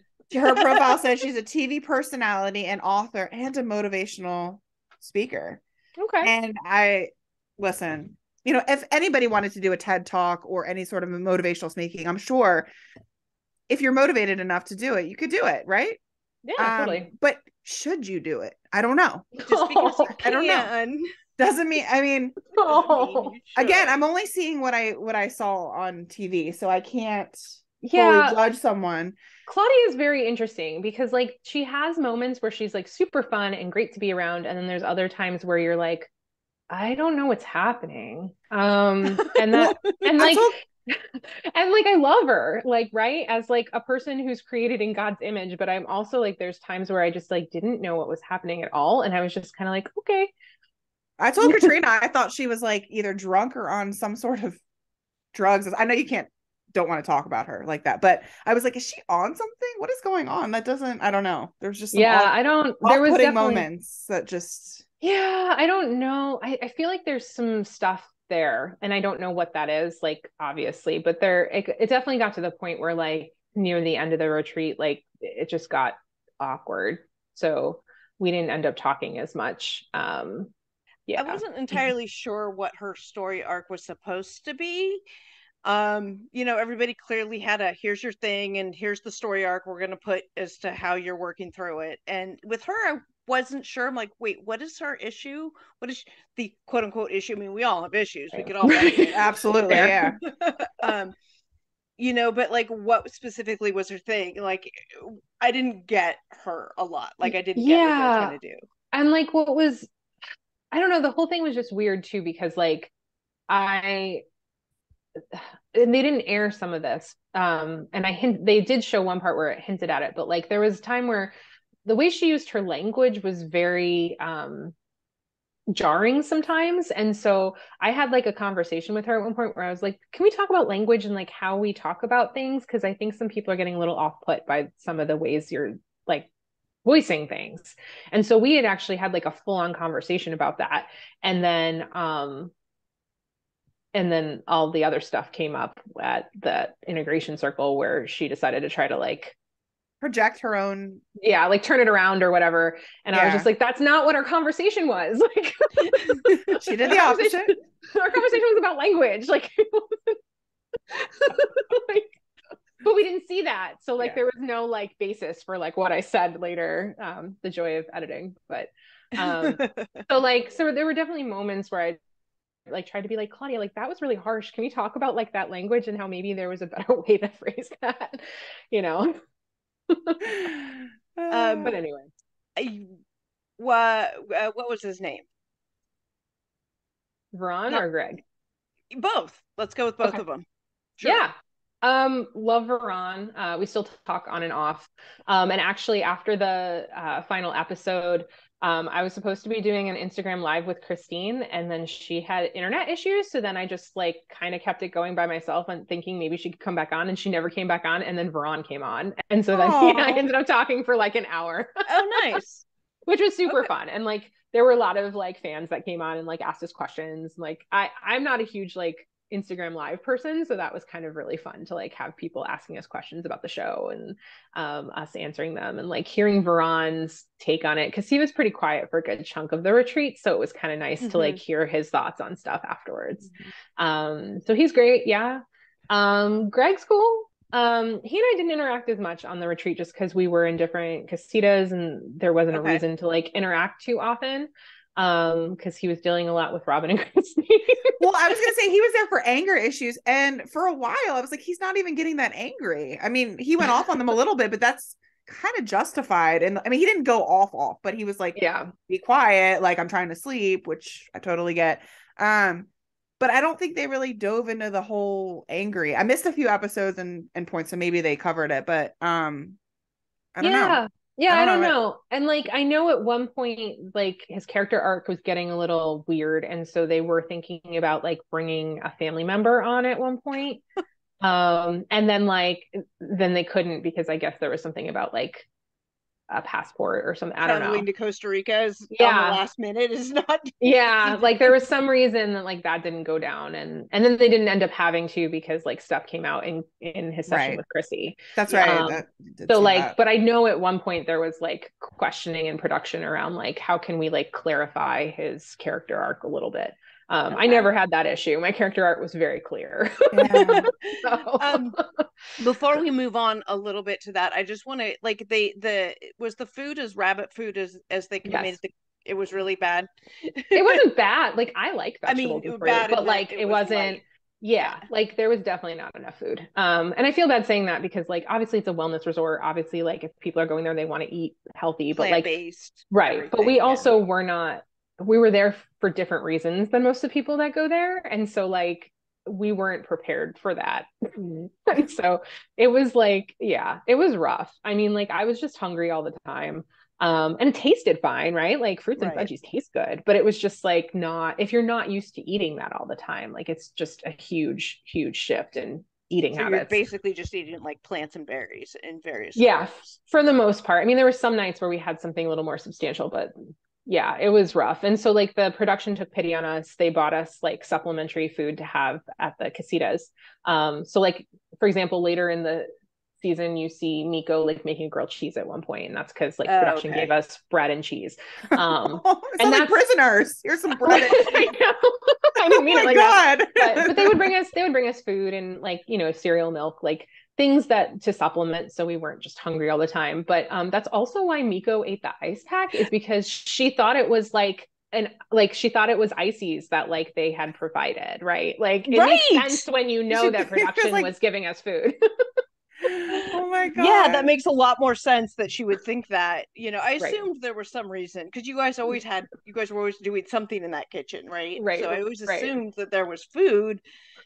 Why wouldn't there be a Japanese popsicle in the freezer, which was not, it was actually an ice pack. It was also in Korean, which is also hilarious to me that you were just like, she thought it was like some sort of Korean. I don't know. Oh, but she was checked out by the medics and stuff. Turns out she was okay. I mean, after she was sick for a while, she puked. And she spit it out right away, right? Like it didn't taste good. Yeah. So like I think I don't know, like, and we can talk about this when like that person posted that YouTube video to like analyze everything. A lot of people were like criticizing, like, oh my gosh, production failed her, blah, blah, blah. And I'm like, okay, like, first of all, she spit it out. And second of all, so like she didn't probably ingest any of it. And second of all, like she was monitored the whole rest of the day. Like we had a medic ready to go should something happen. And so like, if you notice, like the minute Christine's like, we got to get the medic, like the medic's there pretty quickly, because he's on, like, he's there ready to do whatever he needs to do. So like we were all joking because it had been like the whole rest of the day and like it had been established that she was fine. So anyway. Okay. So I want to get to, we're kind of went around it, but this session, there was one more session we didn't talk about. Yes. And this is the session with Aqua. And Aqua is let me brace myself. I was fired up. Do you need to do jumping jacks first? I need to stretch it out, maybe do some yoga. I don't know. I'm kidding. I hate breathing. Yoga. Right, deep breathing. Okay. Deep breathing is amazing. Aqua was a healer that came late to the resort, and I'm wondering if you know any behind the scenes information about why that might have been. Like, was it intentionally to stir up drama, or like no planned on being there and she was always going to be there late, like whatever? No, I heard later from the healers, because I still talk to a good chunk of the healers still. Okay. I heard later after everything was done that they had someone who was supposed to be in her position that did not work out for various reasons. And so then she got asked later than the other healers, and she still had stuff that was scheduled. So she came, that she had to do. So that's why she came late. So it really had nothing to do with like anything. It was just, it just worked out for extra drama for them. Yeah, basically. So she comes in and her specialty is like sexual orgasmic healing. Right. I'm not sure, maybe you have a little bit more insight as to what specifically she means, but like, is that to like everybody has a sacred sexuality and that somehow healing that heals other? I don't know what her take on things is, if sexuality isn't what your issue is or what you're there for. Like, I'm not I don't know. Like, I know at one point they wanted someone in that role on the show. So they always wanted someone who had that background. I don't know what the reasoning for that was. I wasn't in those meetings, obviously, but like that was always an intention. And I don't know what was behind that, but so that was an interesting concept. Like, right. You know, healing through, you know, all of that sacred sexuality and things like that, and being able to own your sexuality. There's certainly, you know, an important role that can play in people's lives.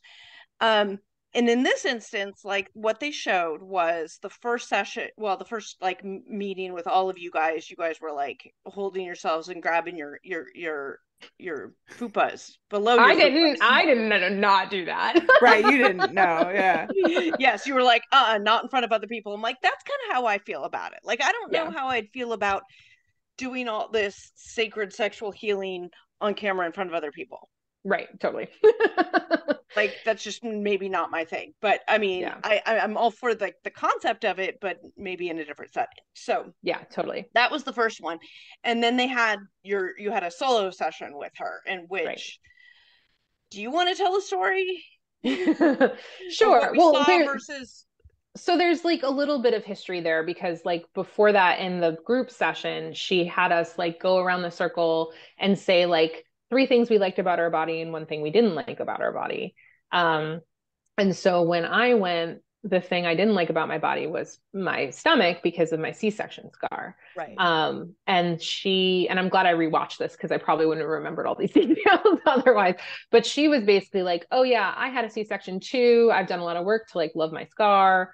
And I'm like, well, I don't love my scar because reminds me I lost my son, right? Like you have a son who's alive. Like, did she know this before? Did she know your history before coming into that? Because she seemed either like she was just dumb. A bitch. I'm gonna call it. She's like, she has absolutely no what's the word I'm looking for? Empathy. It's not even that. It's just like basic social understanding, cues, interaction. I mean, like you're going and talking, and she's just not connecting. Like she has no clue Yeah. It's like she's so disconnected from what is happening. I don't even think having lost a child in a C-section might make you not love that scar. Right. Yeah. I just don't think she thought about it, honestly, because that was the impression I got later. Because I think she knew about it, because I asked some of the healers later because I was curious, and they were like, yeah, we talked about everyone's like reasoning for being here. So I'm pretty like when she came to like get her up to speed. So like I'm pretty sure she knew about it. But I got the impression that like she just didn't even think about that connection, that like why I wouldn't, which makes her a shitty healer. But even if she didn't know anything about it, and even if you hadn't lost your child, obviously you had an emotional reaction, you know, like you're having your own experience, and she's not able to see that what she's saying is not okay with hers means you should be okay with yours too. Right. It's not about her, it's about you. And she's making it about like you. I don't know. That was my take on a lot of what she did. It was like she's just not getting it. Yeah. And so that was like the start of that. Right. And then I was, so just some history here. So like we knew, like they had production had told us there would be one-on-ones, but I had thought that they were happening later. I didn't expect to be like, and they just came to me and they're like, hey, you're going to do a one-on-one with Aqua. And I was like, oh, okay. All right. I was like, oh, I'm not sure that would have been the first one I would have picked, but I mean, sure, like I'm open to that. And so, and like what people didn't see, I had a one-on-one with all the healers. They didn't show all of them. And they didn't show all of them, right? And so, and the other ones I had were amazing. Like, and I can talk about those if people are interested. But yeah, I am. I want to know for sure. Yeah. Do you want me to do that now, or you want to? Since we're talking about let's wrap up Aqua's. Okay. Let's get the crap out of the way so we can get to the good stuff. Because so basically, so that happened, and then they told me I was doing a one-on-one with Aqua. And I was like, okay, I could kind of see that a little bit, because like my whole thing about like not being able to have biological children anymore is like connected to like sexuality and reproduction. Okay, like I can kind of see the reasoning behind that. There's a connection there, yeah. Right. Yeah, I was like, okay. And she was the healer I knew the least at that point, because she had come late. She'd only been there for a few days, and so I didn't really know what to expect. I wasn't told anything about the session. Like I had no idea what I was stepping into. And so I just didn't know what it was. And I was like, okay, we'll see how this goes. And so the session that was for like 5 minutes or so that people saw, it was an hour and a half in real life. Okay. And so what people didn't see was before she, like it starts where she's asking me if she wants to do Reiki, and I look very skeptical. It's because there had been like 45 minutes before that where she had told me her story of how she had gotten pregnant, and they had done like tests, you know, like what they usually do for babies when they do, you know, ultrasounds and things like that. And they realized something was up, and they told her that her son was most likely going to have Down syndrome. And she said, I have faith that he's going to be normal. Her words. Oh, wow. So that's where that started? That's where that all started. Okay. And so then she was like, and so basically she took a while to tell, I mean, there's more details than that, but basically she told them, that's what she said. And then he was born and he didn't have Down syndrome. So it's because she had faith. Correct. So that was what, like, that's how she started the whole session. And so I already was like, oh no, I just like had this moment of like, this is not gonna go well. Like I just like, but I also like wanted to give her the benefit of the doubt. And maybe I was like, maybe she just like wanted to tell me her story. Like, I don't know what she's trying to get at with this yet. Like, I'm just going to let it go and see what happens. Like be open. Yeah. Like, let's just see what happens. And then she was like, do you want to do some Reiki? And I was like, sure. And we did the Reiki, and the Reiki was beautiful. Like that was actually a wonderful experience, because I had never done Reiki before. I have friends who do Reiki, but I had never personally experienced it. And so that was really good. And then it went all downhill after that. She basically told me my baby died because I didn't have enough faith as a pastor. I mean, she threw in the pastor part, like just didn't have enough faith, period. But then like as a pastor, I should have faith. And that her little boy told her to please have faith, which translates to like, I should try again. Was it risk. Her little boy she was talking about? No, my little boy. Now, like was she talking about Gideon, or was she talking about Theo? Okay. No. Like my dead child had come to her while she was doing Reiki, in theory. Yeah. She said, I talked to your little boy and he told me to is telling you to please have faith. Which basically meant like, in her mind, right? Like how she translated it was, like I should try again. And then she was like, there's like stories where people said they couldn't have kids and then they had kids, and like you have to have faith in the miracle and like all this stuff. And it was at that point, like there's so many things going through my head, but there was like, okay, if I walk out, this is definitely getting on national television. Like I was just like, I can't walk out. Like that's not an option. I also don't want to like ruin her for life. Like this is what she does for a living. So I don't want to necessarily like ruin her way of making money. So I don't want to necessarily do that. But I also don't want this terrible, horrible theology to be on national television either. And so that's why I responded the way I did when I was basically just like, you were so good in your response. I was just like, wow. Yeah, Lexi, why don't you take it away? You have thoughts on this subject. No, so I texted Katrina and I said something just not nice because how do I say this? And I was watching it. Let's talk about it on the show. I'm not going to say exactly what I said to Katrina, but in my enraged state, I was just like, I just want to punch her somewhere. And I don't ever condone physical violence on anyone. I would never punch somebody. But in that moment, I was watching it and I wanted to like smack some sense into her. Like, I was just like, you are ridiculous. Like, yeah. I just couldn't believe what I was watching. I couldn't.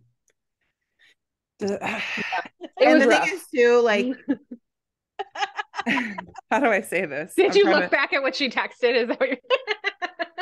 I did. Which I refuse to say in this podcast because I am a professional woman and I don't want to say what I said. I get you. But Katrina wants to tell everyone what I said, but she said she wanted to punch her in the titties. I figured that's what she was leaning towards. Oh, I was so mad. Lexi, though, as a healer yourself in this sort of space, because you're a natural, right? In that, okay. Whatever. Lexi, yes. I want to hear your thoughts on good healers, bad healers, because this is a perfect example of the fact that, like, it's a good representation of you have to be careful about the healers that you go to. Absolutely. And in fact, are legit and there's some that are not. I think Aqua needs you, Becca. I think she actually needs your services more than you ever could need hers. Let me just throw that out there. Number one. Like, I can speak from an acupuncture and like Chinese medicine standpoint.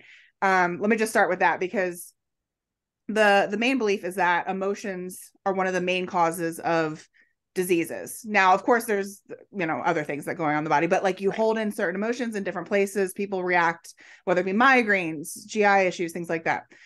So people also show up differently. So we actually look at people in like different categories. So like for me, my go-to emotion is anger. So when I get a certain way, I express it like anger. So I have to move the emotion through and out. Some people are fearful. That's where they live. So they actually like retreat in. Some people live in grief. And like, so everybody is in a different sort of like what their home base of emotion is. Let's just put it that way. What's mine? You're probably anger too, like me. Really? No, I'm kidding. No, I don't know. I haven't me, but yeah. Well, I haven't actually, it's funny. I haven't looked at you through that lens, but I'm starting with this because the point is, as an acupuncturist, we learn to mirror, just like I'm sure you do, like you learn to interact with people where they're at. You meet them where they're at, right? Totally. So you have to learn how to get into the emotions. I mean, I practice sitting with people and getting to their level, I guess you could say. So when I see her engaging with you, she's not getting to your level at all. She's not meeting you where you need to be met, first of all. Second of all, so that's number one. And there's this huge disconnect.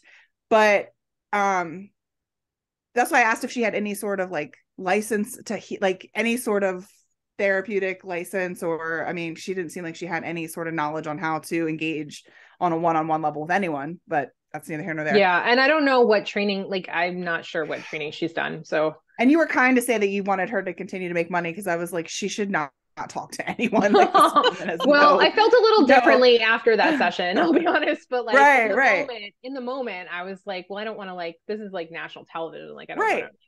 And the other thing is too, like in the healing world, and whether it be my classmates, people I've met, there are some of the most beautiful people I've ever met in my life, coming from different backgrounds. I mean, there are like every religion, every different job. We have a nurse practitioner. We've got an engineer in my group. So, I mean, you've got all these beautiful backgrounds coming together. And with that comes great people and evil, horrible people. And just like in any profession where there's power, there you're going to have just not so great people, or people that have experienced trauma themselves, haven't healed themselves, but are then trying to heal others.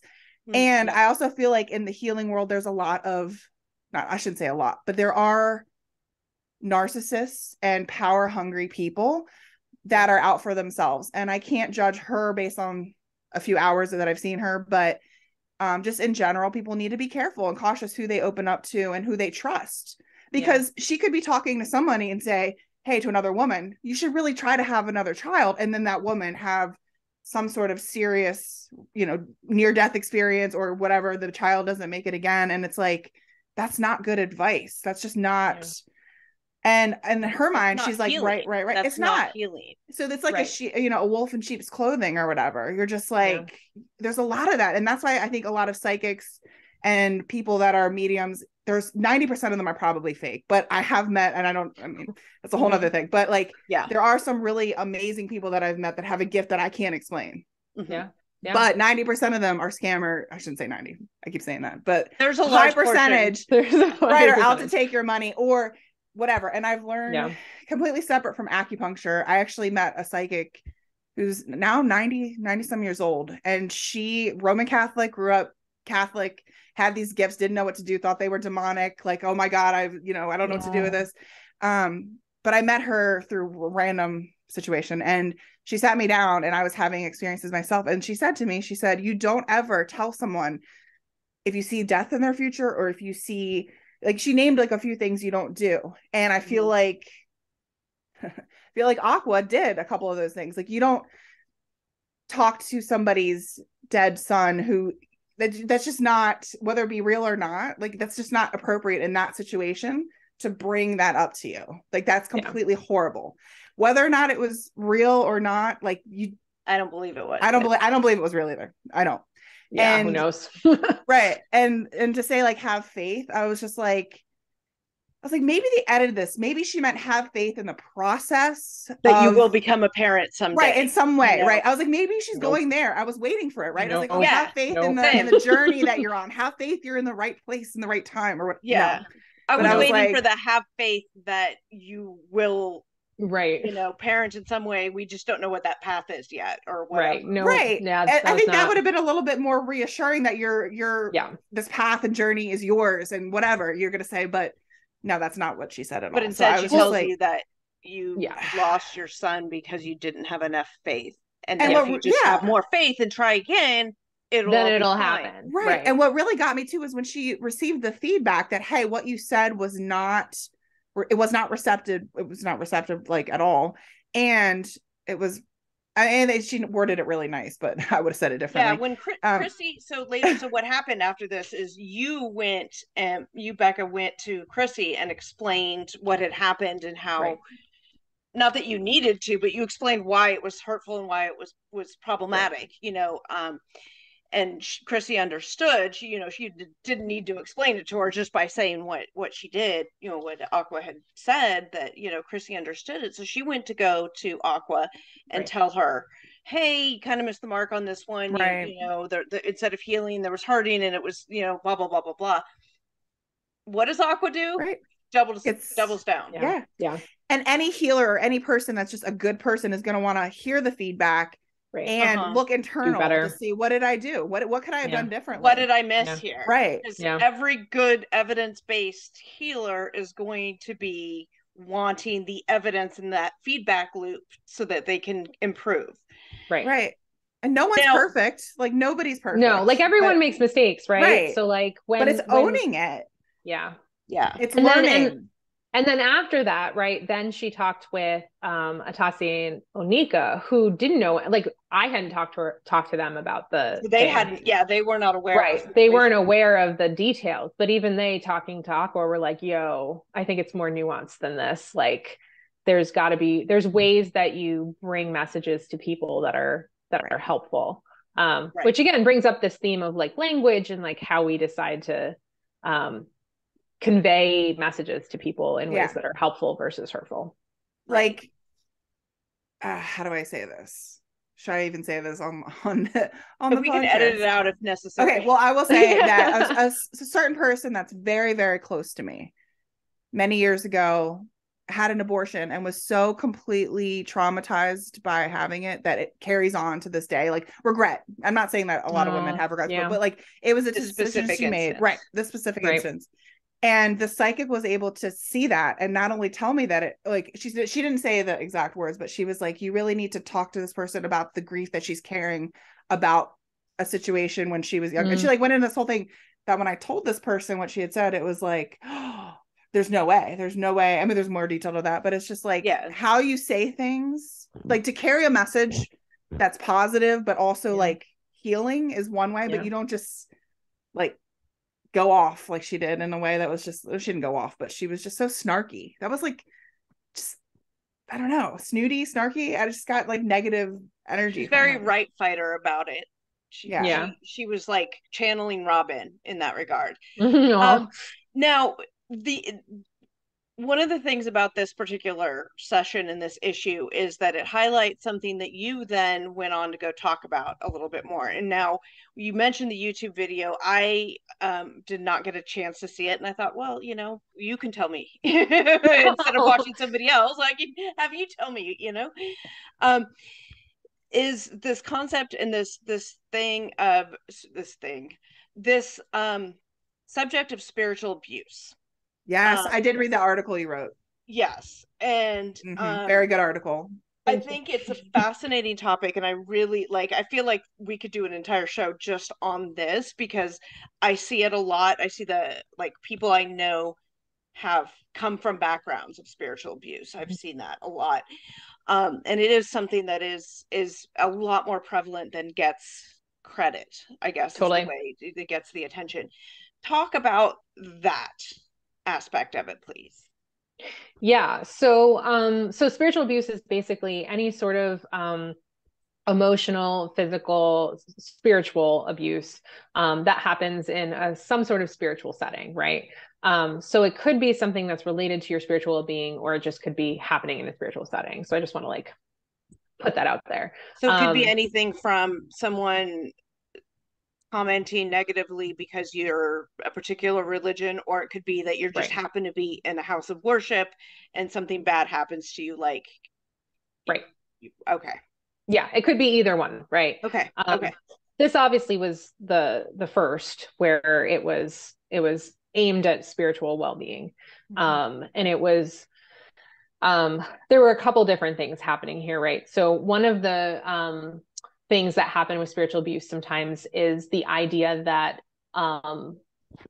God's favor and God's love, or higher power, divine, whatever you call your higher being, God's favor, God's love is contingent upon our doings. And so that was the main thing that happened there, where it was, and we know that that's not how God works, right? That's not, God isn't. I know that. There, you know that. The American right, tallying up the score, right? Yeah, that's not how it works. And there was a couple other things there where it was just adherence to authority, basically saying this is what faith is, and so this is what you have to do, or you don't have faith. That's definitely a spiritual abuse type reasoning.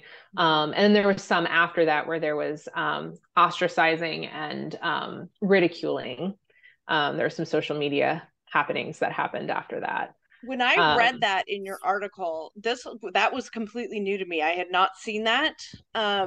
And to know that she actually engaged in social media bullying, I'm not surprised about this issue specifically, because she knows deep down she's in the wrong, and she's trying to prove a point to make herself right, because it's about power and winning and control. She wanted to be in control of the narrative. I don't know. That's my opinion, actually. But, Yeah, right. I don't know what her motivation is behind it. But what kind of healer is she if she goes to social media to bully you about your spirituality? Yeah, and that was the thing, right? So I'm in a helping and healing profession as well. Mm-hmm. And so for me, if I had messed up in a session and it got aired, first of all, I would be mortified and be like, oh my God, I have to do better next time. I'm so sorry that happened to you, like all that stuff. But B, like, I would never like double down and then like turn it on the person and basically be like, well, you have no faith. Well, like, obviously you didn't know what I was talking about. Like, it wasn't right. Like, it was all yeah, I was a pastor with no faith on multiple posts. Yeah. So.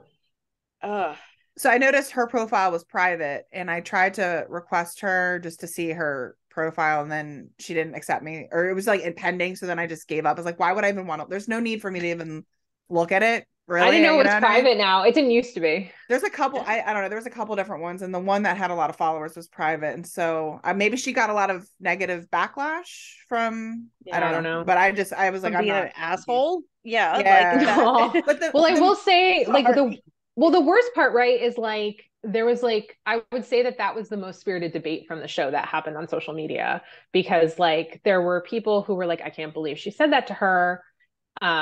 Aqua to me. And then there were people on the other end that were like, well, of course Becca's baby died because she didn't have enough faith. Don't you understand the law of attraction? Which, P.S., that's not what the law of attraction says. No. Agree. 100%. No. 100%. Like, agree. I don't even follow that ideology, and I know that that's not what that is. Right.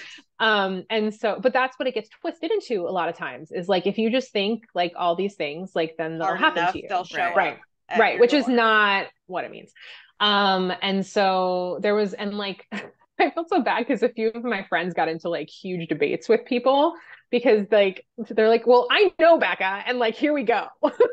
And you can't debate with ignorance, because people online are just. That's the girl who debates ignorance online. Okay, that's sometimes, that's occasional. No, that's not all the time. That's, I told you when that happens. Certain times, very infrequent. But when I do, I get super heated. Like, I actually, one person aggro on people about things sometimes. So I'm like big into like ghost hunting, and there's a priest that does like exorcisms, and he had his own Facebook thing. He was on TV, and he's extremely religious, which is great. Like, that's fine. Well, I commented on something, and somebody basically told me that my daughter was going to hell because I hadn't had her baptized.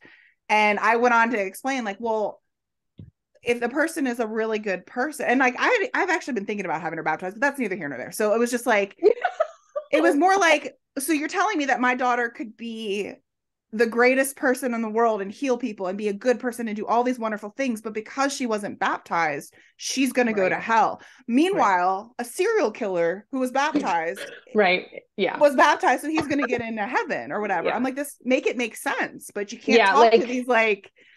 Well, well, you can't get past the like baptism is fire insurance, right? Like, that's what people see it as.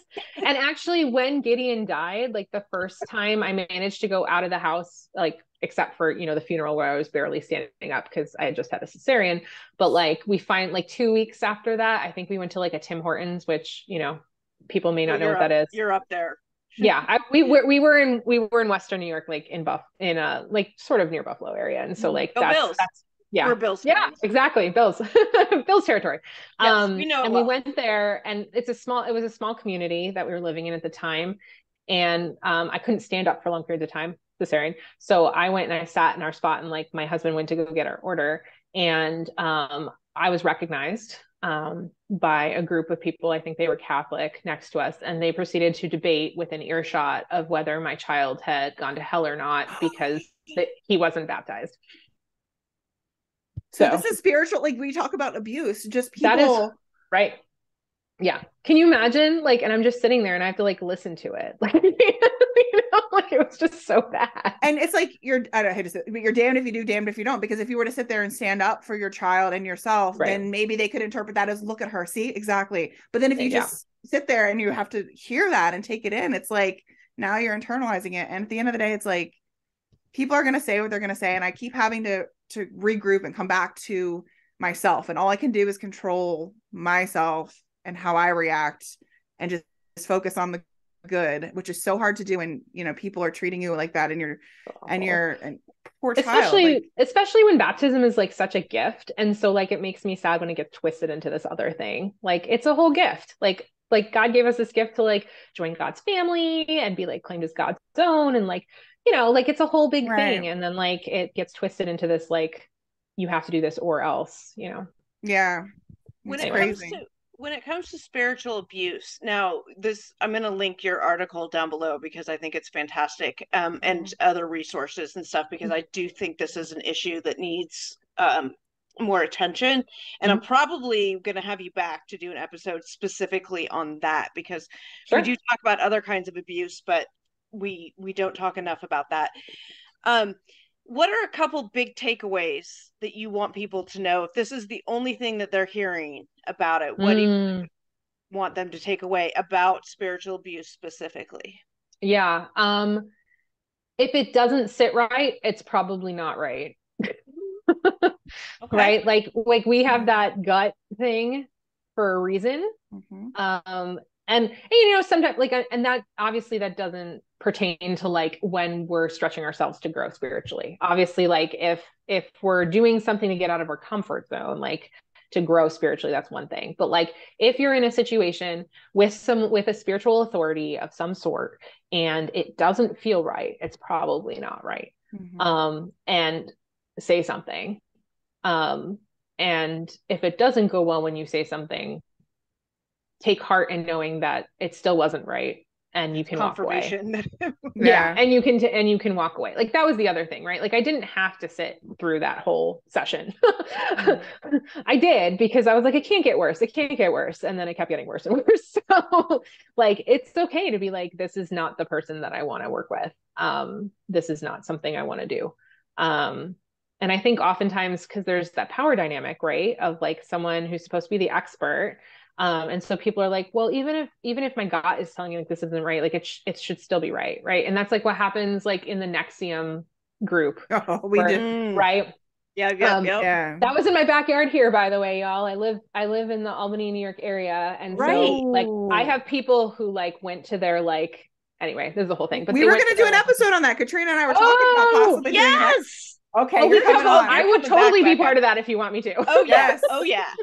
Oh yes. Like, but it's crazy. Like I have friends who like went to their like their ESP retreat and like laughed and were like, this is good. They were like, I'm not doing any more of this. For sure. Well, get your friends, round up your friends, and we'll do a whole group chat. I should, but like talk about spiritual abuse, you know. Right. But like that's the thing. And that's like, you know, people watch these like cults or groups or whatever, and they're like, well, I would never do that. Well, that's the thing. Like it doesn't start that way. Right. Like it starts like normal, almost like it starts logical, and you're like, okay, I could see how this could be self-improving or whatever that group is for. And then it just keeps happening and happening and happening. And they train you not to trust your gut. Like they train you to be like, oh, if this doesn't feel right, it's just for your growth. Well, obviously those are two very different things, right? Like obviously you choose when you want to do those uncomfortable things to grow. They're not dictated by somebody else. Those are two very different things. And so like they train you not to trust your gut. And then you keep doing more and more and more and more uncomfortable things that you wouldn't normally do previously. Hence spiritual abuse. Yeah. Yes. So great stuff on spiritual abuse. Again, we're going to link a lot of resources down below. I'm not going to let you go. We're not done yet. Don't get out of your seat there, because I mentioned your writing. I mentioned you were a published author. You have a book called Christian Minimalism. Like that's actually the name of it. And you know, I've read, you know, your story about how you sort of got there, but can you talk about, now, this is a concept that I personally needed in my life at the time. You know, talk about a higher power bringing things into my life. This was something that I'm been struggling with, actually. You know, is in a lot of ways. So, can you explain what is Christian minimalism? What is minimalism? How did you come to it? Yeah. So minimalism is a focus on the aspects of life that matter most and intentionally removing everything else. And then Christian minimalism is connecting that to the Christian faith and spirituality, because a lot of what Jesus taught is connected to that. I came across it. I actually was watching Netflix and my life changed. I don't think a lot of people expect that to happen when they sit down to watch Netflix, but that's what happened. I don't know. I mean, Too Hot to Handle can be pretty life-changing. depends how life-changing you want it to be. Or how, Anyway. In what aspect of my life? Yeah, like what aspect are you changing? But yeah, I watched I don't know if it's still on there or not, but The Minimalists, which is these two guys, Ryan Nicodemus and Joshua Fields Milburn. They call themselves The Minimalists. They have two documentaries now. The first one is called Minimalism: Live a Meaningful Life. And it was like Netflix gives you suggestions. I watch a lot of documentaries, and especially ones kind of connecting to some sort of spirituality or like life improvement or things like that. And so it popped up as one of my suggestions, and I was having a bad health day, so I was like kind of stuck on the couch anyway, and I was like, oh, well, this is an hour and 15 minutes, so it's not super long. So if it's terrible, like it's only an hour and 15 minutes, I wasted. Right. I'll try it out. And I watch it and I was like, oh my gosh, I think like God is calling me to live a more minimal lifestyle. Can I tell you a secret about that documentary? Is it's for a lot of the same reasons it comes up in my suggestions, and I intentionally don't watch it because I am afraid of it, because I feel like in the same way that I didn't like to watch things about people getting sober when I was still drinking before I got sober, like I feel like I know I have issues with stuff. Like I know this, right? I could be borderline hoarder if I'm not controlled, if I'm not kept in check. And so it's like I didn't want to confront my issues with that. So I actually did watch the documentary a while ago. But it was so long ago. I remember watching it and thinking, first of all, they needed more episodes because it was like, I think, how many seasons? 1 or 2? Wait, it was just one. It was just one documentary.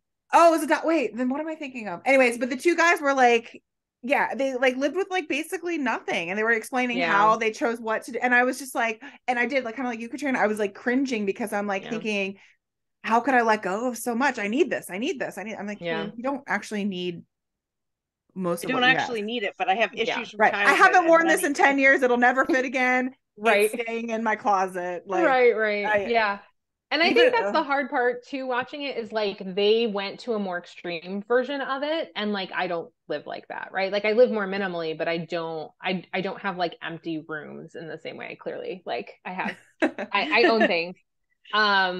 So there's that. So you said the minimalism is it's not necessarily just like throwing everything away. It's getting rid of that which you really don't need, and being intentional about that, as well as intentionally the things you have around you are very intentional things you have around you versus just crap that's everywhere. A lot of it is just like not living on autopilot and just living the consumer culture lifestyle that we've all been told we should be living, right? Both like explicitly and implicitly. So a lot of it at the core is like intentionality about how we live and buy and consume. So that's the flip side, right? So you're getting rid of things that are keeping you from focusing on what's most important, but then the flip side of it is like intentionally living as well. It's not just about getting rid of a bunch of stuff and calling it a day, like Marie Kondo, which I could talk about that forever. In a good way or a bad way? A little bit of both. I think like she highlighted the need to do that, which I think is great, but she falls under the umbrella of more of the decluttering movement than minimalism. I mean, before now, like as a kid, right? Now she has like two children. Kids. She's three kids now. I heard that she's not as decluttered as she used to be. Yeah, I wrote a blog post about that actually. Did you? So like, so now she's following more of what I would call a more minimalist lifestyle versus what she lived before. But anyway, I wrote blog posts about it. Can you give me an example of, with the Christian minimalism faith, just an example of how that works in Christian, like just one example of a Christian minimalism belief? Life? So for example, one of the things that I was really bad at was saying no to things. Like I would say yes to doing whatever whenever people ask me, and then I would have like an insane schedule. And then I would like curse myself for it, right? Like I would be like, why did I say yes to this stuff? And like half of the things I said yes to, like I didn't want to do. I just said out of obligation or like whatever, right? Like we say yes people to pleasing or right. something. Yeah, whatever it was. And I had to really like face in myself this like wanting people to like me or like wanting to feel needed or like whatever it was in that moment. And work through that so that I can, like, when people come to me and they ask me to do something, that like I don't have the gifts and skills for, or like I just don't want to do, or I don't have the time to do, I can just be like, no, sorry, I don't have time for that right now, or whatever, and be okay with that. Yeah. And that's part of my like being intentional with the time, energy, and gifts God has given me, right? Like when I'm not intentional with that, then I'm not able to serve God in the way that God wants me to, that God is calling me to, because I'm just like bombarding myself with all these things that like don't match my gifts, don't match what my passions are. And also like being chronically ill, like I don't have an infinite amount of energy. Like none of us do, but I especially don't, right? Like there's that whole spoon theory. Yeah. Right. Like I only have a certain number of spoons throughout the day as a chronically ill human being. And so I have to be intentional with how I use those spoons, because otherwise I use up all my spoons and then I'm dead for days, you know, and then that's not helpful because then I can't do anything productive for days. So yeah, so that's just know it well. Yeah. Yeah. Anyone with chronic illness knows exactly what it feels like, because we're like, oh, shouldn't have done that. Yep. Oh, you feel good in the moment. You do, have a couple big days and then you're out for a week. Yep. That's exactly right. Yeah. I think that's why I watch a lot of TV. There you go. I like that. But yeah, like it's all about intentionality and like deciding how to do things as opposed to just doing them the way you've always done them or the way that's expected of you or whatever. How does that look with stuff? I love that outlook with people and things around you in situations, but what about stuff? Yeah, so I like this question. I modified this question in my book, but I liked the core of this question that the minimalists have, where it's like, does this add value to my life? Which is right. So like the value could be beauty if it's like a painting that's on your wall and you enjoy it, which I think is a healthier way of thinking about it versus does this spark joy that Marie Kondo uses. And I have reasons why I don't think that's helpful in a Western mindset. For her, that's part of her Shinto spirituality, and that makes sense. And that's like a spiritual moment for her. But if you don't share that spirituality, it's connecting to emotion and it's asking you to attach emotion to things more than you probably should. And so like that was my issue with stuff, was like I was attaching emotion to these things when in reality, like there's no emotion attached to these things. They're inanimate objects, right? Like the memories aren't in the things, which sounds remedial, but it's true. What about like security? Like having it there gives me security that in case I someday might need a can of gold spray paint again for a random art project, knowing that I have it gives me security. Like that is that my alcoholic lawyer brain overanalyzing and rationalizing any situation. Yeah, so it's interesting. The minimalists have this thing called just in case versus just for when. And so like we have stuff all around us all the time for just in case, for like situations that like 90% of the time never pop up. Versus just for when, like if you happen to be a painter and you want that spray can there and you know you're going to use it, like that's just for when. They also have this suggestion. I have mixed feelings about this suggestion because it assumes a lot of privilege, and I'll explain what I mean by that in a minute. But like they have a 20-20 rule where if you can replace it in less than 20 minutes for less than $20, then you shouldn't keep it around. Now that also assumes you have the privilege of being able to go somewhere in less than 20 minutes, like some sort of transportation, and then like have the money to then like procure that thing for less than $20.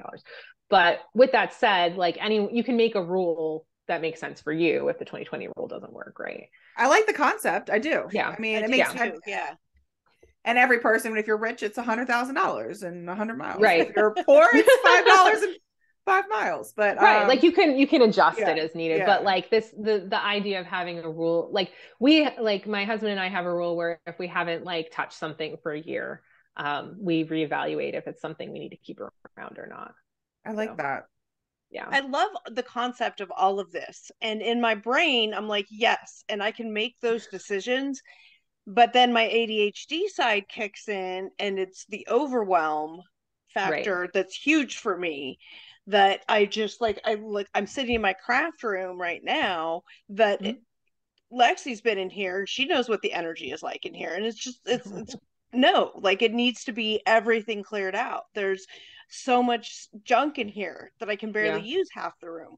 Right. My apartment is the same, so I totally get it.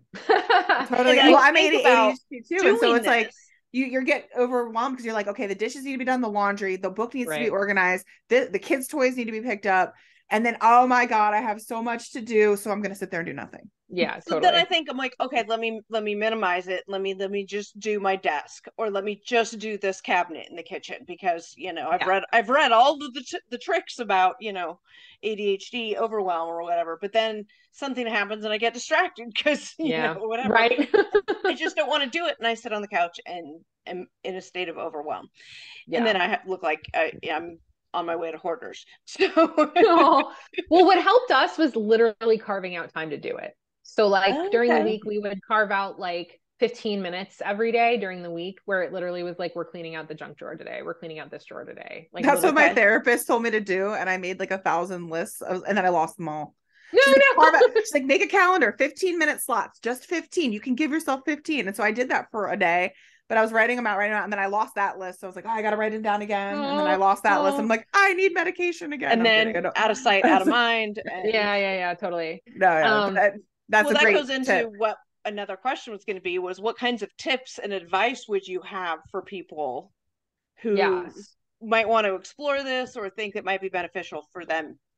Yeah, so definitely start small, right? Well, first probably figure out your why, like why you want to do this, because that's like figuring out, like facing why you've like accumulated stuff in the first place, or facing why, like, and working through why you have so many time obligations, or like facing why you scroll through social media for hours on end. Like those are not joyful, like happy things to do a lot of times, because you're facing those like dark parts of you where it's just like, that's the stuff we don't typically want to see, which is why we do those things.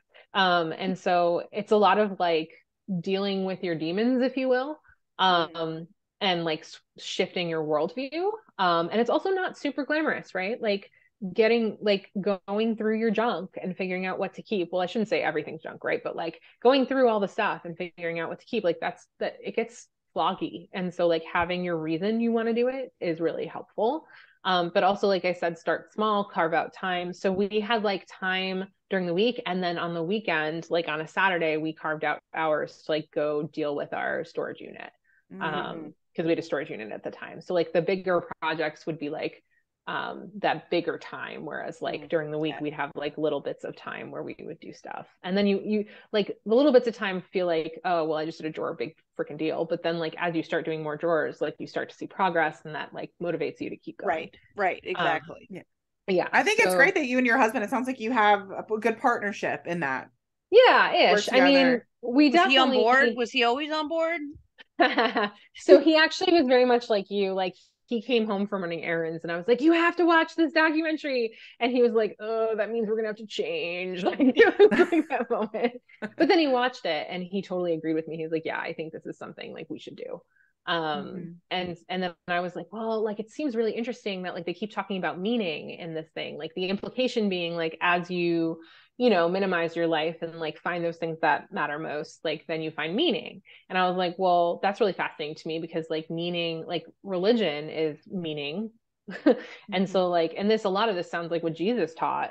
So like, there's got to be people talking about this. And like, at the time, this was the end of 2017, there really wasn't anyone talking about in any depth the connection between like Christian spirituality and faith and the minimalism movement.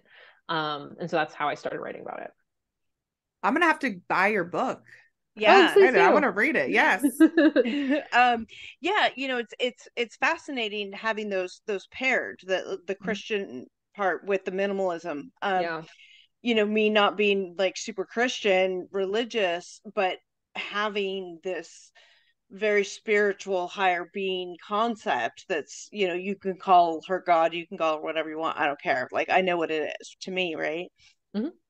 Connecting those in an intentional way, like that seems like actually like really doable, and maybe a way to help cut through some of that overwhelm. Yeah, totally. As I've grown in my own spiritual journey over the years, and getting to the point where I'm realizing, I've done a lot of that work, and realizing, okay, why do I have so much stuff? Why am I buying stuff all the time? Well, I know a lot of it stems from my childhood, and this and that and the other thing. And scarcity mindset and some other of those things that mine happens to manifest in buying the things I can now, and this and that and the other thing. But it's also contributing to being blocked in other ways, right? Like the amount of stuff just blocks my connection to various whatever. For sure. Inner being, higher being, whatever you want to go to sort of work through your own issues, or shadow work, or any other term that people want to use to do that personal work. I do feel like the clutter gets in the way. I remember my therapist once telling me that when I went through a phase right after I got sober, I was probably like 9 months sober, and I was going through a very like rage clean phase where my house was always super clean all the time. And my husband wishes that would come back. And I would get very rageful about it, and I would rage clean. But my therapist was like, as we start to clear things up mentally, like we want the surrounding space to be cleared up too. And this was, shortly after I got sober. So it made a lot of sense. But now I feel like it's like working in reverse the negative way, Yeah. Yeah. So I think that's fascinating, how that works. Now, can you talk a little bit about, you work at you're a campus minister. Can you talk just a little bit about, we said you were the I already forgot it. The Reverend Doctor, but it's fine. Reverend Doctor Becca.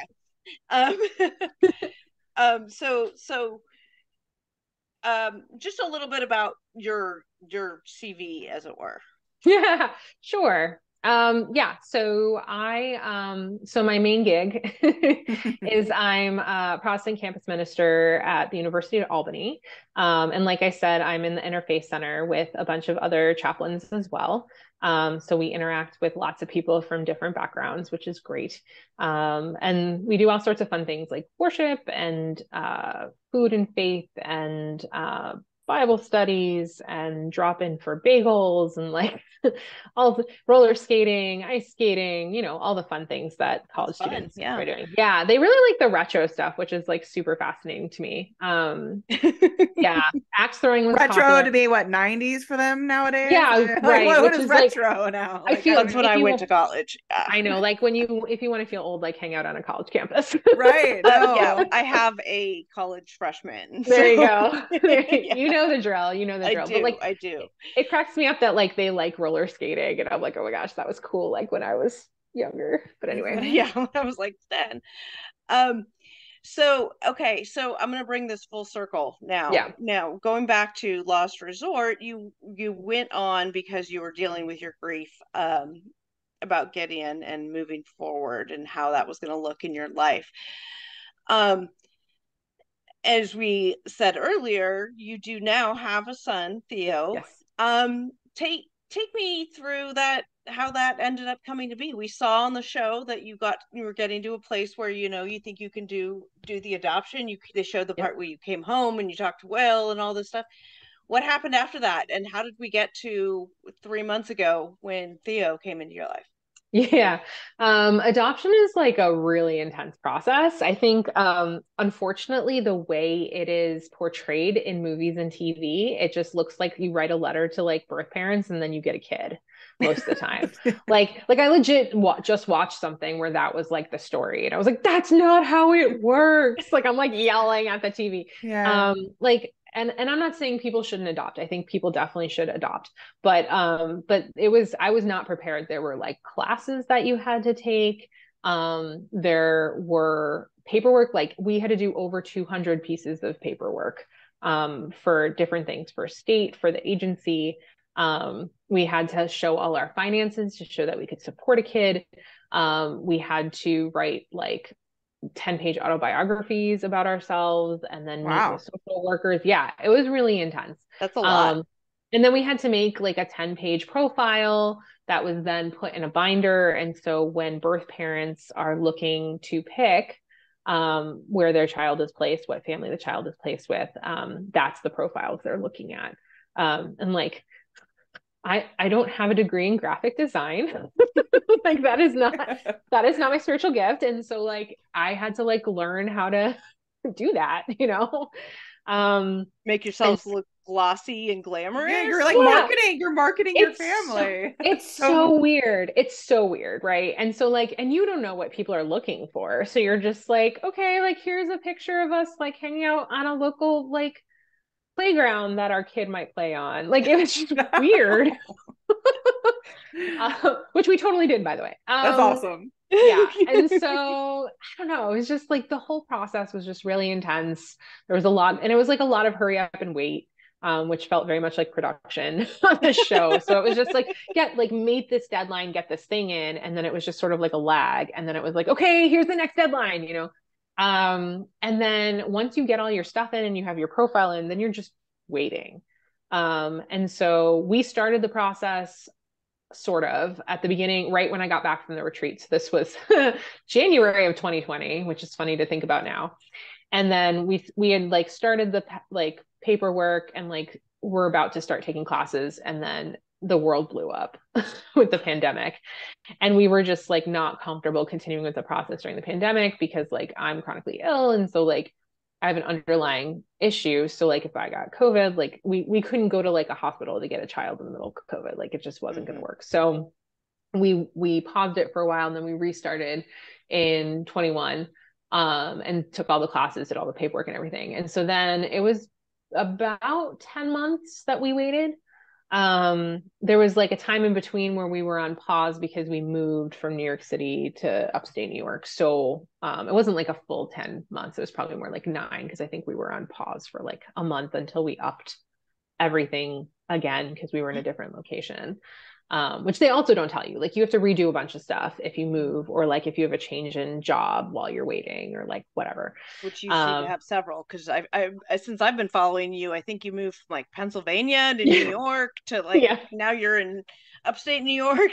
Yeah. We were in Philly when the show filmed and aired. So yeah, I was in Philly during like most of the pandemic, and then we moved to New York during like the second wave of the pandemic, which was super fascinating to live in New York City during like one of the waves, the Omicron wave.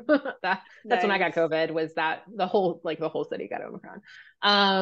And then we moved upstate. Yeah, so we've been moving around a decent amount the last few years, which has made the adoption process a little more complicated, but they worked, and we were moving places where the agency was still licensed, so that wasn't a problem, which was good. Okay. But yeah, so it was 9 or 10 months until, and like so you get shown for things, and you don't necessarily get shown, like told when you get shown most of the time, like if it's just a routine thing. But then if there's an emergency placement, you get an email, and it's like, hey, how do you feel about this? Do you want to be shown for this? And then you can say yes or no. Okay. And so this was one of the emergency placements, and we said yes to almost everything. I think we only said no to one emergency placement. Like we were saying yes to pretty much everything. And this was an emergency placement that we got an email about, and we said, and they give a deadline of when you have to say yes by. So we said yes. And then we got an email, which we'd never gotten before, which was like, hey, the birth mom's narrowing it down. Are you still just making sure you're still interested? Which we had never gotten before. Wow. And we were like, okay. So we said yes. And then meanwhile, we're like, oh shoot, what are we doing this weekend? Like, what if we get this phone call? And then literally the next day we got the phone call, and they were like, you need to come down to Pennsylvania. And like, so did you have like a baby room set up just because at any moment's notice? Okay. No. I didn't know how that worked. Like, no, I mean, you can do that, but it just feels awkward to just have like a room set up and no kid. And like we had trauma from the last time where we had a nursery set up and then the kid wasn't there. And so we didn't want to like redo that. So we had like literally a corner in a room of like all the basic baby stuff that they have on a list that they're just like, make sure to have diapers, make sure to have wipes, make sure to have something the kid can sleep in, right? Like basic things. So we had a corner with all of that. And so literally like that, we were going to leave that night, and then it was like snowing like crazy. And we were like, well, that's probably not a good idea. Why don't we organize our stuff? So it was good. We had a night to like literally like go through the corner of stuff and like get everything set up to load into the car. And then we left like the butt crack of dawn the next day. And stopped at Babies R Us, picked up a few onesies. You know? We had clothes already. Like I'd already gotten like some basic onesies and like washed them, and so those were ready to go. Okay. We definitely didn't have enough. Like we had like a set of 5, and that was it. And I was like, and then they enough throw to, up like, all the time. Like newborns they are spit up constantly, everything. yeah. Oh my God, poop all over Yeah. everything. Yeah. You So said newborns. I mean, Kaya Yeah. is 2, and she's still changed clothes like twice. That when She's she was not at my throwing house. up, but Oh, yeah. she's having blowouts like I've never seen oh before. my God. Well, this girl eats super healthy, so she eats a lot of fiber. I mean, I sent you the picture. She's eating a whole Yeah. bowl of spinach. Like I had a spinach salad. I love that. That's Yeah. awesome. But I mean, Well, Lexi's a vegetarian and eats like tree bark and no, I'm a shit like that, pescatarian, so. but no, I'm a Pescatarian, sorry. But yeah, I was a Good vegan for for 4 you. years, so I was pregnant. But yeah, so that was the one thing I instilled in her. Like when she was young, I fed her all of the healthy foods. So she craves broccoli. She'll ask me for edamame and broccoli. Today we were at Costco. That's She's like, cool. seaweed, But then she pays seaweed. for it in the diapers. Hey, Oh, I'm okay right. with that. High fiber, whatever. But Good my job. child is not constipated, that's for sure. Her bowel movements are great. But no, it's funny, like newborns, they just need to be fed, changed, bathed, and then like they sleep most of the time when they're Yeah, they do. You don't need a lot of stuff right away. Right. No. Yeah, right. the problem is that they eat so frequently. And so like that's the part where like you're never getting sleep because they eat like every hour or 2 hours because their stomachs are so small. So that was rough. Right. So he was born December 9th, and then we got the phone call on the 11th. And then we drove down on the 12th. And so he's a that was Sagittarius, like my son. Oh, yeah. My son's December 7th.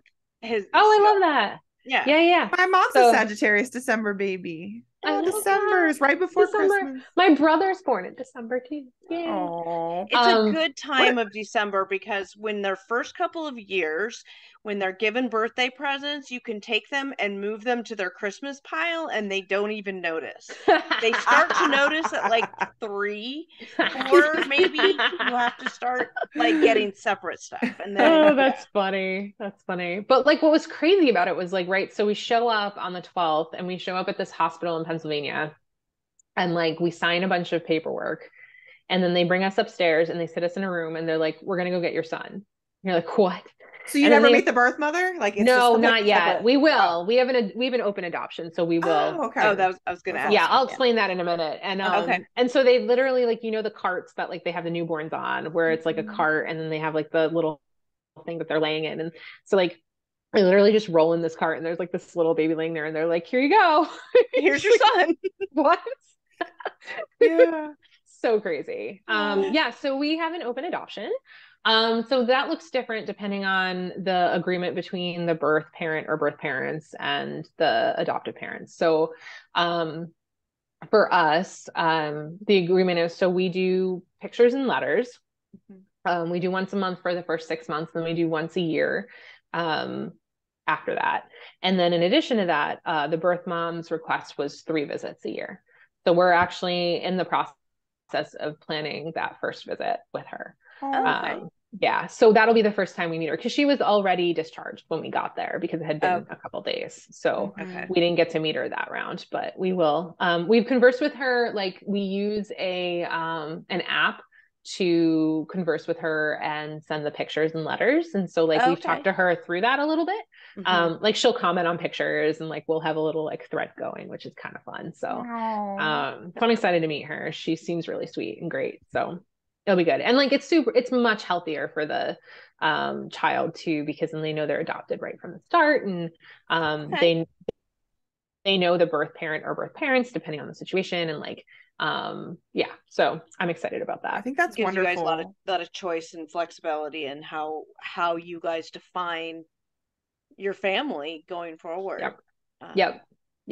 How common is that actually to have that sort of openness? Because I haven't I've heard like not as intense as that, not as frequent and whatnot, but I think that's beautiful, and I just haven't heard very much about that.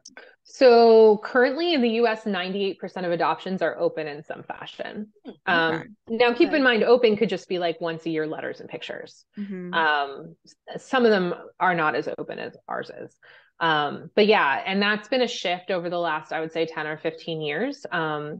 Adoption was not a healthy situation in this country for a long time, where people were lied to about like who their parents were, and like people having like identity crises later in life, and like it was just not good. And so this has been a shift of like trying to make adoption much healthier for everyone involved. You hear a lot about some of the situations with all of this genetic testing that you can do now. Like Ancestry, 23andMe, GEDmatch, all the law enforcement stuff that's happening. Families are getting these surprises that they didn't know about now. Family secrets and all these things. It's totally crazy. Yeah. And so what's really fascinating about it is he has 2 half siblings that he will hopefully meet at some point as well. Okay. And then in addition to that, there's not a lot known about the birth father in our situation. So like as soon as he's old enough, I want him to like spit in a tube. So we can like find out find that all out. his background, because I'm just like super curious. We know some things, but not a lot. And so I would just be I'm just very curious. But he's wonderful and lovely, and his smile is beautiful, and he just turned 3 months old. I know, he's so cute. Like people have been like, you should put him in commercials. I'm like, no, but he's cute. So I can't wait to stalk your Instagram. I do post a lot of pictures of him. It's true. Yes. Mostly because like 3/4 of my Instagram followers are like from Lost Resorts. Like I feel like I have to be like, look what happened. Well, that's kind of what happened. Is, I'd been following you, and then I saw the news about the adoption, and I remember I commented, and then you messaged, you responded to the comment, and then here we are. That's exactly what happened. Yeah, totally what happened. I think that's fantastic. I sense your next writing project is going to be adoption related. I feel like there's a little like history of adoption you're talking about in our country and stuff. I feel like there's a book or a writing project or something in there for you. Could be. I thought about it. I haven't done a lot of memoir, but a couple people have been like, yo, you should totally do that. And I was like, maybe. Yeah. I think that's fantastic. My gosh, we've been talking for almost 3 hours. And so this is going to be a fantastic episode. I feel like there's just so much more. I could just talk to you for hours and hours and hours. And I would love to pick your brain about more things. There's so much stuff, and we definitely will have you back on to talk about. I want to talk about spiritual abuse. I want to talk about the NXIVM stuff. Yeah, totally. Talking about wanting to do NXIVM episodes forever. Oh, we totally should, especially with all of the different like documentaries that have come out around it. Like it was so weird. It was like this big boom of like NXIVM documentaries at the same time.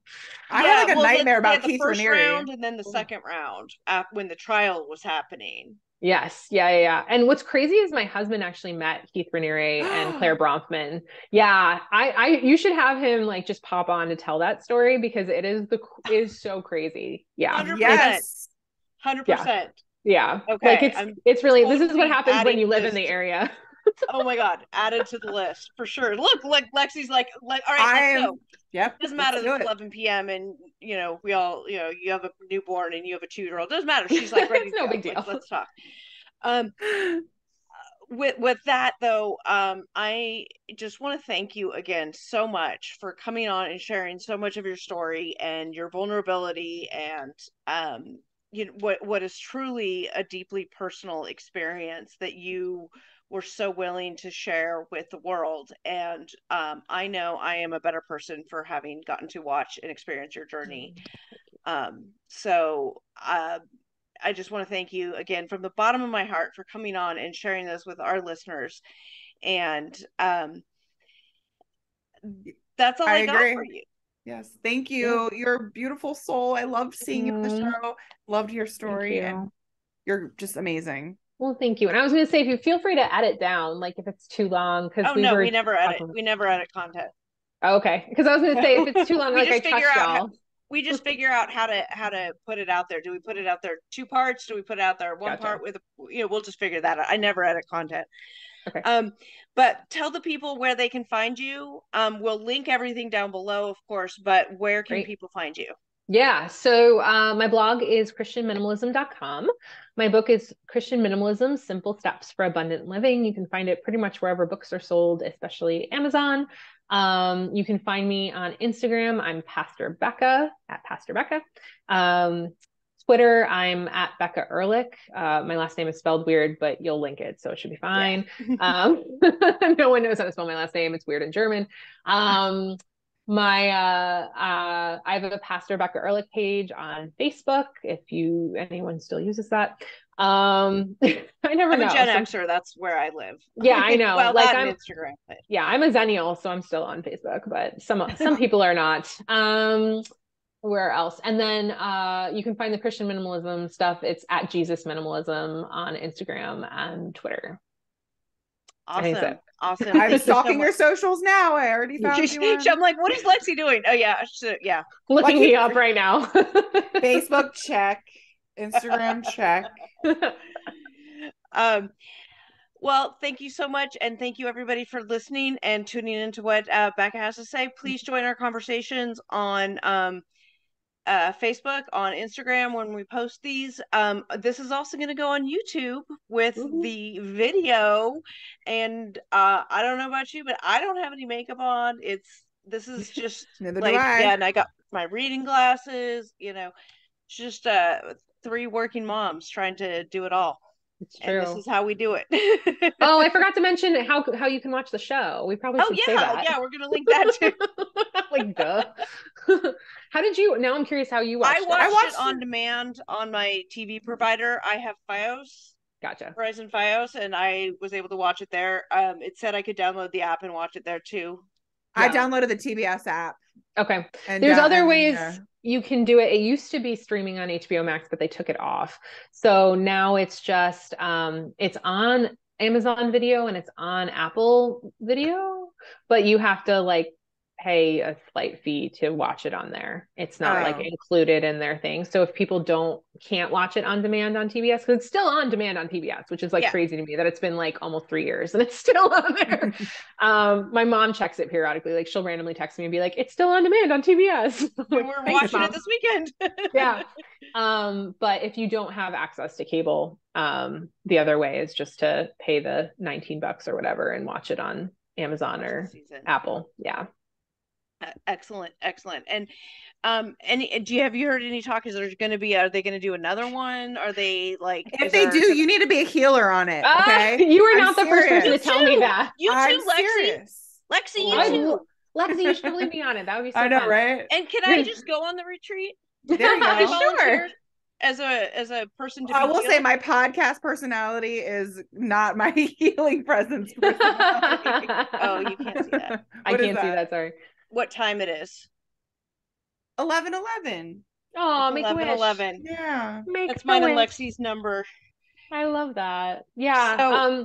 So there was rumors around the fact that they were trying to make a season 2 and then it just never happened. So I don't know if they're ever going to do it or not, but it just didn't materialize. But yeah, there's been multiple people who are like, go back on it as a healer the next round. Yes. Yeah, like, for sure. 100%. Yeah. I'd be totally into that. Because I mean, they have all the alternative, ways of healing, but it'd be nice to have even a different face, even if they did like a Christian pastor and, just a rabbi. I mean, I think it'd be cool. I think it'd be really cool. Yeah. I think it'd be great. Absolutely. We should make our own show. Forget the season 2. Let's do our own show. Let's do our own. I need to get healed, damn it. You can be the lawyer. You can write up all the documentation. I'm laying hands on the screen towards you, Katrina. Oh, I need so much healing. Don't you two are healers. I would hardly think that anybody would call a lawyer a healing profession. So no, many lawyers do good things. Well, I do. I was going to say human rights healers. Yeah, human rights lawyers, right? What I do actually is I would consider it category. I mean, not so I use my powers for good, not evil. I'll say that. Yes, there you go. I like that. I have family members that are also lawyers, so I appreciate that. It's good to hear. Not that they don't use their powers for good. I don't mean to imply that, but it's always good to hear people in different professions using their work for good. Yes. Absolutely. So With that all said, I guess we will call it. And thank you again for joining us, Becca. And we will talk to you soon. If you guys like us, please make sure you do the thing where you like, review. follow, share, review, give us 5 stars, please. Do all the things. Do all the things. All the things. Share us. All right. Love you guys. Bye. Good night.